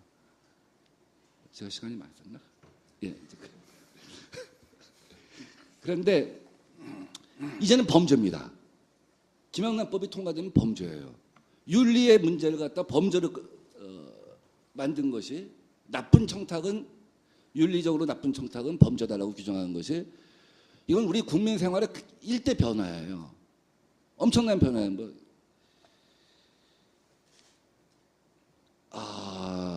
근데 이런 것이 사실 별로 이렇게 굉장히 재미있고 모든 국민한테 관련된 기사거든요. 이제 여기 기업체에 계신 분들이 많이 있을 텐데 이제 명절 때 선물한다. 공무원들한테 구급까지 포함하여. 그건 무조건 범죄입니다. 통상적인 5만 원짜리든 10만 원짜리든 100만 원짜리는 범죄입니다. 통상적인 사회경제적 관계, 고유의 종교랄지 동창이랄지 이런 것에서 맺어진 관계가 아니면 그건 범죄입니다. 그러면 경제에 미친 영향이 어떨까요? 법으로서 실효성이 있을까요? 없을까요? 뭐 이런 것들을 조금 더 쟁점화해서 깊이 파고 들어가는 거, 국민 생활과 연결된 뭐 그런 것들을 제가 주문해보고 싶습니다. 네 번째는 이 기계적 균형 있잖아요. 이 기계적 균형 결국은 기사에 쓰다 보면 머니투데이는 특별히 아까 한겨레하고 조선일보 김주현 국장이 소개해 주셨는데 머니투데이는 특별한 경향성을 갖고 있는 언론은 아닙니다. 그런데 기계적 균형으로 기사에 쓰다가 보면은 결국 사회를 갖다 선도하는 의제를 갖다 만들어가는 언론으로서는 한계가 있을 것이다 하는 생각을 해봐요. 어떤 지점에서 가령 김영란법에 부정청탁을이라고 하는 것을 갖다가 범죄를 규정하냐 마냐 하는 것에 있어서는 그런 문제부터는 과감하게 한번 정확한 입장을 갖고 뭐 사회적 쟁점화도 토론도 시키지만 그럴 필요가 있다 하는 생각이 듭니다. 시간이 많지 않은 것 같으니까 이제 끝을 내겠습니다. 아까 우리 손태희 교수님이 정치인들 싸운다고 했는데 영어로 파티가 PART 부분 아니에요. 그러니까 부분을 반영한 거예요. 정당은 전체를 반영할 수가 없습니다. 새정치연합은 일정한 국민을 반영하는 거예요. 새누리는 일정한 국민을 반영하는 겁니다. 그리고 한자로 쓰면 거물 흑자의 상서로 상자가 엎었은 게 당 아닙니까? 거물 흑 그렇게 어떤 그런 집단이라는 거죠. 그 문화 자체가. 그걸 뭐 제 개인이 저는 바꾸고 싶습니다. 또 그렇게 노력하고 삽니다. 그러다 그게 쉽지는 않다고 생각해요. 그런데 단 하나 아까 우리 법제실장님이 말씀하셨던가 한국 기사의 흐름이 뭐냐면 어떤 상황이 생겼을 때 그것을 어떻게 개선할 것인가를 갖고 따지고 4.16 이전과 4.16 이후 다른 사회가 무엇이냐 병역문화를 어떻게 개선할 것이냐 병역문화를 갖다가 개선하려면 부사관하고 소유주의 대위들을 갖다 전체적으로 해부를 해야 되죠. 근데 그러면 기사가 안 돼요. 바로 국방부 장관 물러가라 해야지만 기사가 돼요. 그 기사가 되게 하기 위해서 여야는 또 그 문제로 바로 정치 쟁점화를 해요. 그건 김무성 아니죠. 김기춘 실장의 실수든 아니든 김기춘 실장이 대통령의 7시간을 얘기해버림으로써 그 순간 4.16 이전과 4.16 이후를 만들겠다는 다른 사회를 만들겠다는 사회적 합의, 연대 이거는 실종돼버리기 시작한 거예요. 대통령이 7시간을 뒤지려고 하더니 그럼 김기춘을 날리려고 하는 거야? 죽어도 못해. 이렇게 돼버리는 거죠. 우린 그런 건 아니었는데 우리가 이렇게 만든 거 아니에요. 대통령 7시간을 갖다. 그건 김기춘 실장이 얘기를 한 거죠. 그래서 김무성 대표가 엊그저께 잘못 얘기해갖고 문제 갖다 튀었다 하는데 뭐 정치인이 어떻든 간에 언론이 저는 그런 면에서 정치인들은 저는 그 정치 문화에서 제일 고쳐야 할 것이 지나치게 빠른 정치 쟁점화라고 합니다. 비약이죠. 그래서 정치적으로 마무리하려고 하죠. 사실은 사회를 개혁하려면 그렇게 안 돼야 한다고 봅니다. 그래서 언론도 지금 이 더삼백의 출연이 저는 기대가 되는 것이 지나치게 어떤 정치 쟁점화 쫓아가기보다는 실질적인 사회 변화 어떻게 할 것인가에 초점을 맞췄으면 좋겠다. 제가 언론 출신이다 보니까 특히 언론에 대해서 많이 얘기하게 됐습니다. 감사합니다. 감사합니다. 그 시간이 조금 더 있으면 훨씬 더 많은 말씀을 들으면 아주 재밌는데 정치 속내를 들을 수 있나 싶습니다. 다음에는 그 조혜진 의원께서 토론해 주시겠습니다. 반갑습니다. 정책 국회가 돼야 된다, 일하는 국회가 돼야 된다 하는 그런 명제에 대해서 언론의 입장에서 그러면 언론이 그런 언론이 되고 그런 보도를 해야 된다라는 문제인식 가진 언론인들 그동안에 있었습니다. 또 한 번 또 간헐적으로 시도도 있었습니다. 그렇지만 지속되지 못했고 성공하지 못했습니다. 그 고민과 시도가 본격적이지 못했기 때문에 정말 실존적인 언론과 국회와 정치와 대한민국 현실과 미래를 놓고 실존적인 고민에서 우러나오는 본인 그 조직의 명운까지도 걸 수 있는 그런 고민에서 우러나오지 않았기 때문에 한번 해보다가 반응이 없으니까 그냥 접어버린 일들이 있었을 뿐입니다.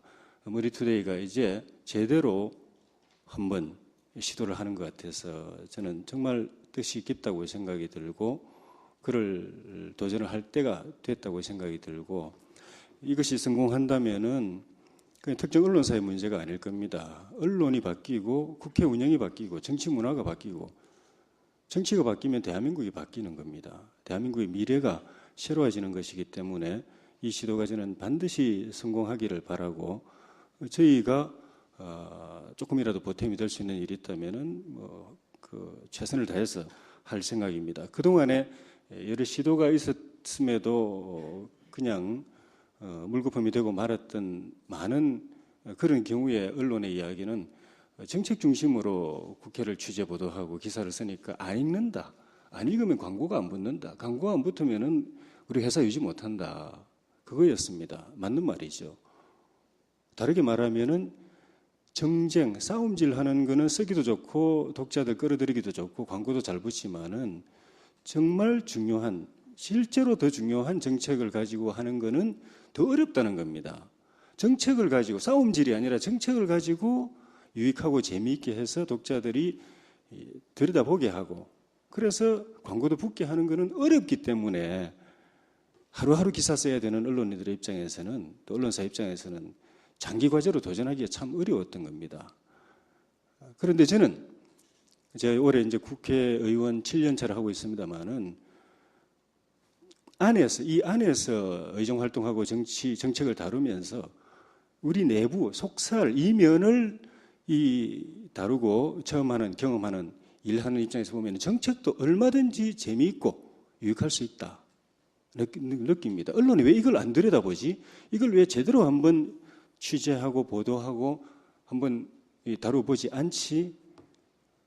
하는 그런 생각을 많이 하게 됩니다. 유익하면 봅니다. 그리고 재미있으면 봅니다. 지금까지 우리 김준영 국장님 그 발제도 있었지만 우리 보도는 정치적 보도, 국회 관련한 정치 관련한 보도는 경향이 정치적 보도, 권력지향적 보도, 또 갈등지향적 보도여서 그랬는데 이걸 사실적인 보도, 실용적이고 실사주의적인 보도, 그리고 갈등이 아니라 어떤 성과를 쫓아가는 그걸 위해서 여야가 같이 노력하고 협력하고 경쟁하는 그 보도로 갈 때, 그리고 그것이 독자에게 유익하고 재미있을 때 독자는 온다고 생각합니다. 읽는다고 생각합니다. 유익하게 하는 방법 중에 하나는 국회에서 다루는 법안과 예산, 정책들이 실제로는 정말 많은 사람들에게 이해관계에 걸려 있습니다. 영향을 줍니다. 어떤 사람들이 손해고 어떤 사람들이 이익입니다. 돈 버는데 도움이 되기도 하고 돈 버는데 장애물이 되기도 합니다. 그걸 국민들이 알게 하면 자기와 직접 이해관계자이기 때문에 관심 갖습니다. 참여합니다. 그 이면을 이 법이, 이 정책이, 이 예산이 당신에게, 당신 지역에, 당신 직능에, 당신 계층에 어떤 이익과 손해를 주는가를 심층적으로 보도하면 달려듭니다. 그 다음에는 정책 하나가 태생돼 가지고 완성될 때까지 가는 과정이 사실은 그 여정이, 정책의 여정이, 특히 법안이 여정이 굉장히 드라마틱합니다. 내용을 알고 보면 드라마 못지 않습니다. 태어나서부터 열매 맺을 때까지 그 과정 한번 제대로 취재해 보시면은 싸움질보다 훨씬 더 재밌습니다. 장기간 틈을 가지고 지속적으로 보도해 가지고 있는 그대로 중계 방송을 한번 해보시면 재밌어요.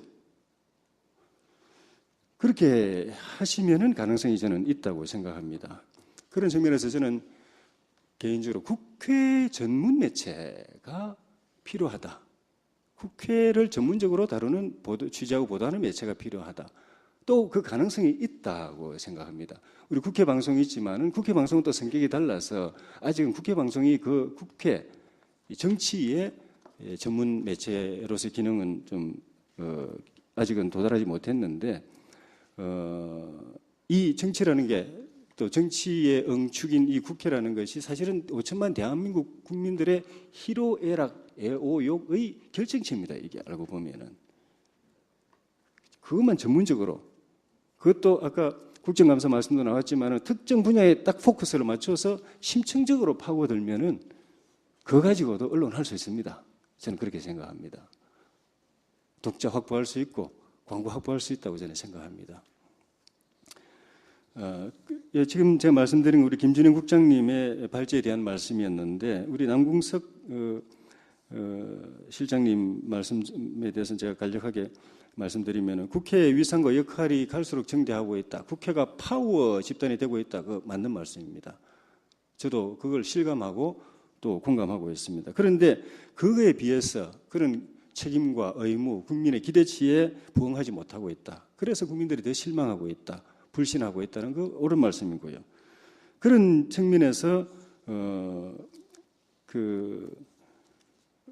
아까 이제 말씀하신 중에는 대통령이나 각 정당 보스가 국회를 통제한다고 하셨는데 저는 그건 좀 다르게 봅니다. 우리가 만드는 법과 정책이 일반 국민의 권리 의무에 미치는 것 말고는 대부분 국정 운영에 관한 것이기 때문에 국정 운영을 책임지는 대통령과 정부하고는 소통을 해야 됩니다. 그걸 뭐 이게 일방적인 압력이라고 보실 일은 저는 아니라고 생각이 들고 과도한 입법 실적주의 우리 민선배님 말씀하신 것처럼 언론이 시작했습니다. 시민단체가 점수 매기면서부터 그렇게 되었습니다. 그 좀 조정이 필요한 것 같고 법률한 내용도 제대로 파악 못하고 본회의에서 맨날 누를 때마다 저는 자괴감을 느껴서 개인적으로 저는 우리 보좌진한테 오늘 본회의에 올라갈 법안 요지 뭐고 내가 찬성해야 될지 반대해야 될지 반대해야 되면 이유 그것까지 달아서 달라고 해서 늘 그걸 참고해서 그나마 이 무식을 조금 더 완화하는데 누를 때마다 뭐라고 누르는 것에 대해서 국민들이 알까? 사실 그 좀 자괴감 많이 됩니다. 이게 개선돼야 될 것 같고 의원 발의 법안이 가결이 낮은 거는 정부안에 비해서 낮은 거는 정부는 방대한 조직이 있고 전문성이 갖춰져 있고 그 일만 해온 분들이 있고 국회는 국회 보좌진 몇 명 안 되죠. 사무처 이 입법이나 예산 지원 전문 부서가 확대되고 있지만 아직은 정부 역량이 훨씬 미달하기 때문에 그런 측면에서 정책 미디어가 성공하려면 국회 정책 역량이 강화돼야 되고 보좌진 역량, 국회 입법과 예산 역량이 지원 역량이 강화돼야 된다는 우리 남궁석 실장님의 말씀에 저는 동의합니다. 시간이 부족해서 결론적으로 말씀드리면은 정말 초도에 말씀드린 것처럼 이 시도 성공하면 국회 운영, 정치 문화, 대한민국 정치 바꿔놓을 수 있는 시도입니다.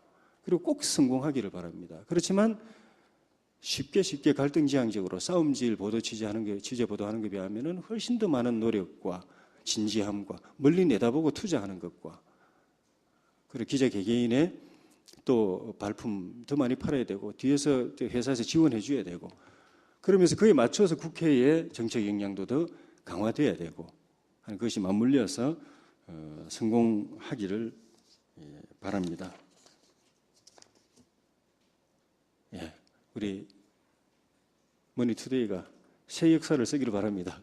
예, 이상입니다. 예. 감사합니다.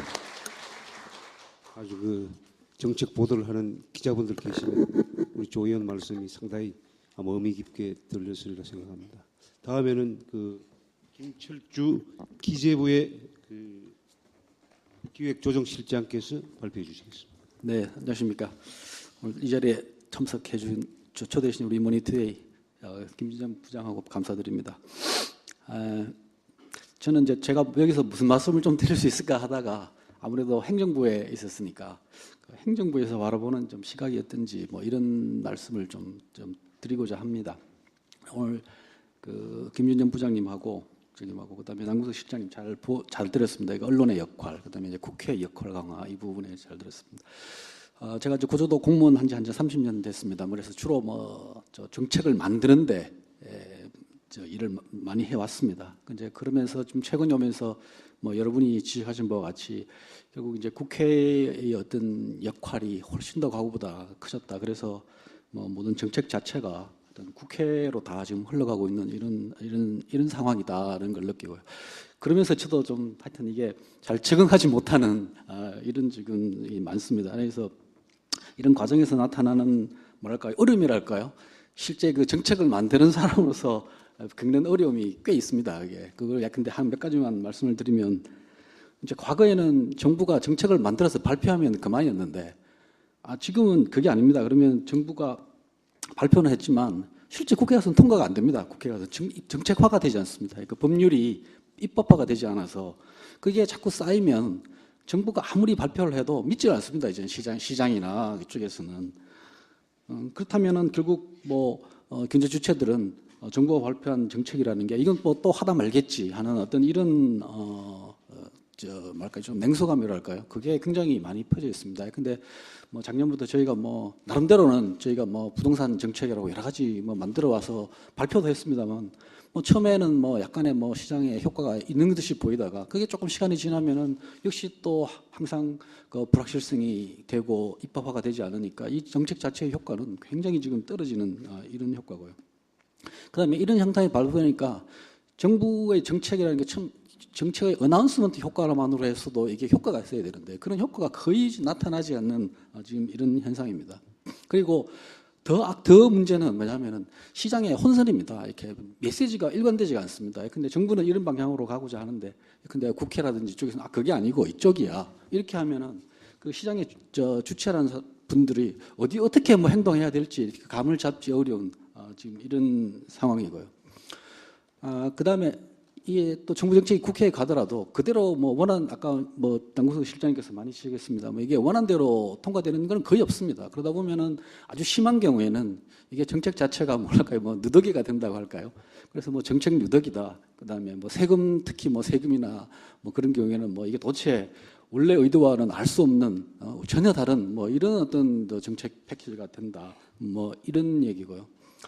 이제 더 좀 더 심하다고 한 것은 정부의 정책이 아예 국회에서 논의조차 되지 않다는 것입니다. 근데 근데 몇 가지 정부가 제출한 법안이 있는데 이 법안 자체가 근데 법안 심사 소위도 열리지도 않고 해서 이 공식적인 테이블에 올라가서 논의가 되지 않는다는데 이런 또 상당한 또 문제가 있는 것 같습니다. 또 하나가 보면은 아까 이 여러 가지 이제 국회의 역할이 이렇게 바뀌다 보니까 결국 입법부와 행정부와의 관계가 소위 옛날과 달리 이게 좀 표현하기 합니다만 가불관계라 그럴까요? 그런 식의 또 바뀌고 있는 이런 상황이고요. 그러다 보니까 아까 여러 의원님께서 말씀해 주셨습니다만은 각 그 이해 집단 자체가 자기들의 그 정책적 영향력을 높이기 위해서 정부에 가느니 차라리 국회에 가는 게 낫겠다 해서 국회 쪽으로 여러 가지 몰리는 이런 지금 현상도 있고요. 특히 그 정부가 더 어려운 건 최근에 많은 부처가 지금 세종시로 지금 이전을 했습니다. 그러다 보니까 이 시장에 있는 경제주체들과의 간의 어떤 접촉이라든가 그다음에 국회와의 접촉 이런 데서 굉장히 어려움을 느끼는 게 사실이고요. 그다음에 제가 또 개인적으로 굉장히 문제라고 생각하는 게 정책을 만들 때 어떤 이제 정책 나름대로의 어떤 정책 기준을 만드는데 그 정책 그 기준 자체가 우리 사회는 굉장히 빨리 정치화되고 있다는 이런 생각이 듭니다. 근데 저희가 근데 아까 말씀드린 부동산 정책을 만들 때 전혀 근데 이것이 진영 논리라든지 그런 것을 사실 무의식 중에 갖고 있을지 모르겠습니다만 그것을 그냥 표면적으로 한 것은 아닌데 이게 항상 국회에 가서 논의를 하다 보면 항상 이렇게 진영 논리, 진보, 보수 이런 어떤 그 진영 논리로 굉장히 이제 빠지고 있고 그러다 보면 어떤 측면에서 보면 뭐 포퓰리즘 정책이라고 할까요? 그런 것도 양산하는 어떤 이런 계기가 된다는 측면에서 이제 굉장히 좀 안타깝다 이런 생각이 들고요. 그래서 저는 생각해 볼 때 이런 어떤 변화되는 상황에서 그 행정부 그다음에 이제 국회, 의회가 어떤 뭐랄까요? 건강한 관계랄까요? 건강한 긴장 관계랄까요? 이런 것을 조금 빨리 좀 정립해 나가는 이런 어떤 새로운 그 길이 모색됐으면 합니다. 근데 정부의 경우에 뭐 정부가 뭐 여러 가지 잘못하고 있는 것도 많겠죠. 근데 정부가 그동안에 과거에 자랑해 왔던 게 나름의 그 정책의 효율성 이런 측면이었었는데 최근에서 보면은 뭐 세월호 사태 이런 다른 뭐 관피아라든지 이런 문제를 보면은 뭐 꼭 정부가 효율적이라고 보기는 또 어려운 그런 측면도 사실은 있습니다. 그래서 그 부분에 대해서 정부도 뭐 뼈를 깎는 노력으로 나름대로 정책 생산의 효율성, 정책 집행의 효율성을 높이기 위해서 나름대로 노력을 해야 되겠죠. 해야 되는 측면이 있고 국회에서도 나름대로 그 입법의 효율성이랄까요? 그런 것에 노력을 많이 해야 되겠다 생각합니다. 근데 저는 아까 뭐 실장님도 그렇고 민원도 그렇지만 뭐 정책의 건수 자체가 문제가 아니라고 생각합니다. 그러니까 건수는 뭐 많을 수도 있고 적을 수도 있고 그렇습니다만 그 건수가 과연 얼마큼의 질을 담보할 수 있느냐 뭐 이런 것이 훨씬 더 중요하다고 생각합니다. 근데 국회에서 100건을 통과시켰는데 그 100건의 법률안이 진짜 국민들의 삶을 윤택하게 하고 우리 경제 사회의 발전을 높이는 쪽으로 간다면 그거 뭐 할 수 있겠죠. 그렇지만 근데 많은 법률이 뭐 단순한 자꾸 수정에 머문다든지 혹은 어떤 특정한 이해 집단의 이해관계를 대변하는 조항이 들어간다든지 뭐 이런 게 있다면 그거 자체가 뭐 아무리 건수가 많다고 해서 크게 바람직한 일이라고 보기는 어렵지 않을까 이런 생각이 듭니다. 그런 측면에서 뭐 여러 가지 실장님께서 제시해 주신 여러 가지 뭐 입법 조직 지원 조직의 기능 강화랄까요? 그런 것도 상당히 의미 있는 것이라고 생각합니다. 사실 뭐 행정부 입장에서 보면은 그런 입법 지원 조직의 강화랄 거예요. 그것이 사실은 큰 버들입니다. 그 자체가. 근데 뭐 속된 말로 하면 뭐 시어머니가 많으신다고 할까요? 그래서 여러 번 왔다 갔다 해야 된다 이런 측면이 있는데 아무튼 국가 전체적으로 보면은 입법의 효율성을 높이자는 어떤 그런 취지에서 보면은 반드시 가야 할 것이라고 생각하고요. 그다음에 아까 이제 정부의 그 정책 효율성을 이야기했는데 정부가 정책을 만들다 보니까 역시 그 정책이라는 것 자체가 정책과 정치를 굉장히 구분하기가 굉장히 어려운데 최근에 와서 이해 집단이 다양하게 있다 보니까 그 이해관계를 다양하게 수렴하기에는 정부 스스로 굉장히 많은 한계를 느끼고 있습니다.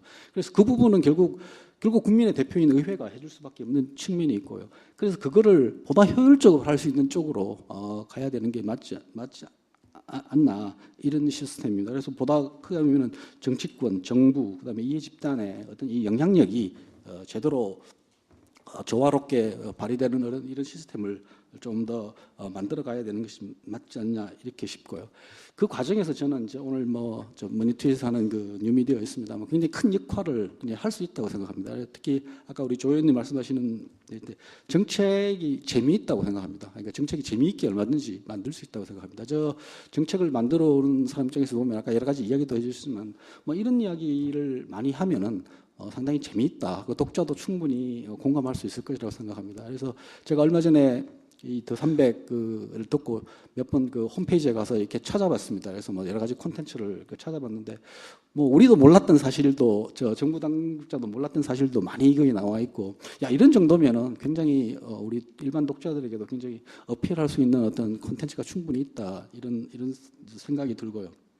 그다음에 이제 이 뭐랄까 정보의 그 갭이라고 그럴까요? 그걸 굉장히 많이 채워줄 수 있다고 생각합니다. 저희가 사실은 정부도 이제 정책을 만들고 그 정책 중의 일부를 법안으로 만들어서 이제 제출하고 물론 이제 의원님들도 많은 이제 제출을 하고 하는데 그 실제 그 법안이 어떻게 논의 과정이 어떻게 되는지 잘 모르는 경우가 굉장히 많습니다. 심지어 그 법안의 그 담당자를 할지라도 어떻게 되는지 잘 모릅니다. 그거를 물어보려면 뭐 물어볼 데가 있습니까? 이거 뭐 보좌관님한테 전화를 한다든지 해서 실제 할 수밖에 없는데 그거를 조금 더 객관적인 어떤 시각에서 다뤄줄 수 있는 매체가 그 딜리버리를 한다면 우리 정부 입장에서도 그걸 정책을 만드는 입장에서 충분히 많은 정보를 얻을 수 있고 뭐 필요하다면 얼마든지 내용도 바꿔갈 수도 있고 할 수도 있다고 생각이 들기도 합니다. 그리고 마지막으로 이제 결국 문제가 없는 정책은 없을 겁니다. 저도 많은 정책을 만들어봤습니다만 이게 부작용이 없는 정책은 없죠. 그러니까 지고지순한 정책이라는 건 없습니다. 그러니까 정책이라는 건 결국 선택의 문제고, 근데 상당 부분이 많은 사람들이 혜택을 보지만 어떤 부분은 반드시 또 손해를 보는 측면이 있습니다. 그러면은 그 부분에 대해서 어느 부분이 이기고 어느 부분이 손해라는 어떤 이런 쟁점이라고 그럴까요? 그 쟁점에 대한 이야기가 하여튼 제대로 전달이 되면은 그러면 충분히 저는 그 독자들에게 다 어필할 수 있는 이런 어떤 콘텐츠를 생산할 수 있다고 생각합니다. 근데 제가 아까 말씀드린 것은 정부가 제출한 법안이 국회에서 논의가 안 되고 있다고 하는데, 만약에 근데 뭐 정부는 이 법안을 통과시켜 달라고 이야기를 하고 국회에서는 전혀 반응이 없는 경우가 있는데, 그 법안의 내용이라는 게 제대로 알려진다면, 그리고 다투고 있는 그 법안의 내용이 왜 이것 때문에 다투고 있는지, 이 법안이 통과가 못 되고 있는지라는 그 내용이 제대로 알려질 수 있다면 국민들의 선택이라고 할까요? 그것은 충분히 더 빨라질 수 있지 않을까 이 생각이 들고, 만약에 이런 내용 때문에 반대를 하는지, 그다음에 이런 좋은 법인데도 근데 논의가 안 되고 있다든지 이런 게 있고, 근데 이 법안의 내용 중에서 이 부분 훨씬 더 비록 조그만의 부작용이 있다고 하더라도 훨씬 더 많은 쪽에 효과가 있다면 이거는 국가 전체를 위해서 통과시켜야 되지 않느냐 하는 이런 어떤 국민의 그 여론이 충분히 결집될 수 있지 않을까 이런 생각이 들고, 그런 측면에서 보면 지금 더 300이 추진을 추구하고 있는 이런 목적이 좀 제대로 달성이 돼야 우리 정부 입장에서도 굉장히 일하기가 편할 것이다 이런 생각이 듭니다. 어떤 면에서 또 불편할 수도 있겠지만 하여튼 그런 측면에서 다시 한번 더 300의 그 발전을 건성해 봅니다. 네, 감사합니다. 감사합니다. 자, 시간이 다 됐습니다. 아주 오랫동안 그 방청석을 지켜주신 방청객 여러분 대단히 감사합니다. 그리고 오늘 그 토론과 또는 주제 발표를 해주신 참가자들 또 감사드립니다. 더 300의 새로운 발전, 아까 말씀하신 대로 역사적인 계기를 마련했습니다. 그러나 이게 본 궤도에 오르려면 국민의 수준이 높아져야 되고 국회의원의 수준이 높아야 되고, 그 수준을 높이는 책무는 더 300과 그 기자들에게 있습니다. 성실한 취재, 공부, 그거 없이는 딱딱하고 재미없는 정책이 국민들에게 호소력을 가질 수 없을 것입니다. 기자 여러분들의 분발을 촉구하면서 마지막으로 다시 한 번 더 300의 창관, 그리고 이 그 심포지움의 그 의미를 다시 한 번 더 새기면서 이 자리를 마무리 짓고자 합니다. 감사합니다.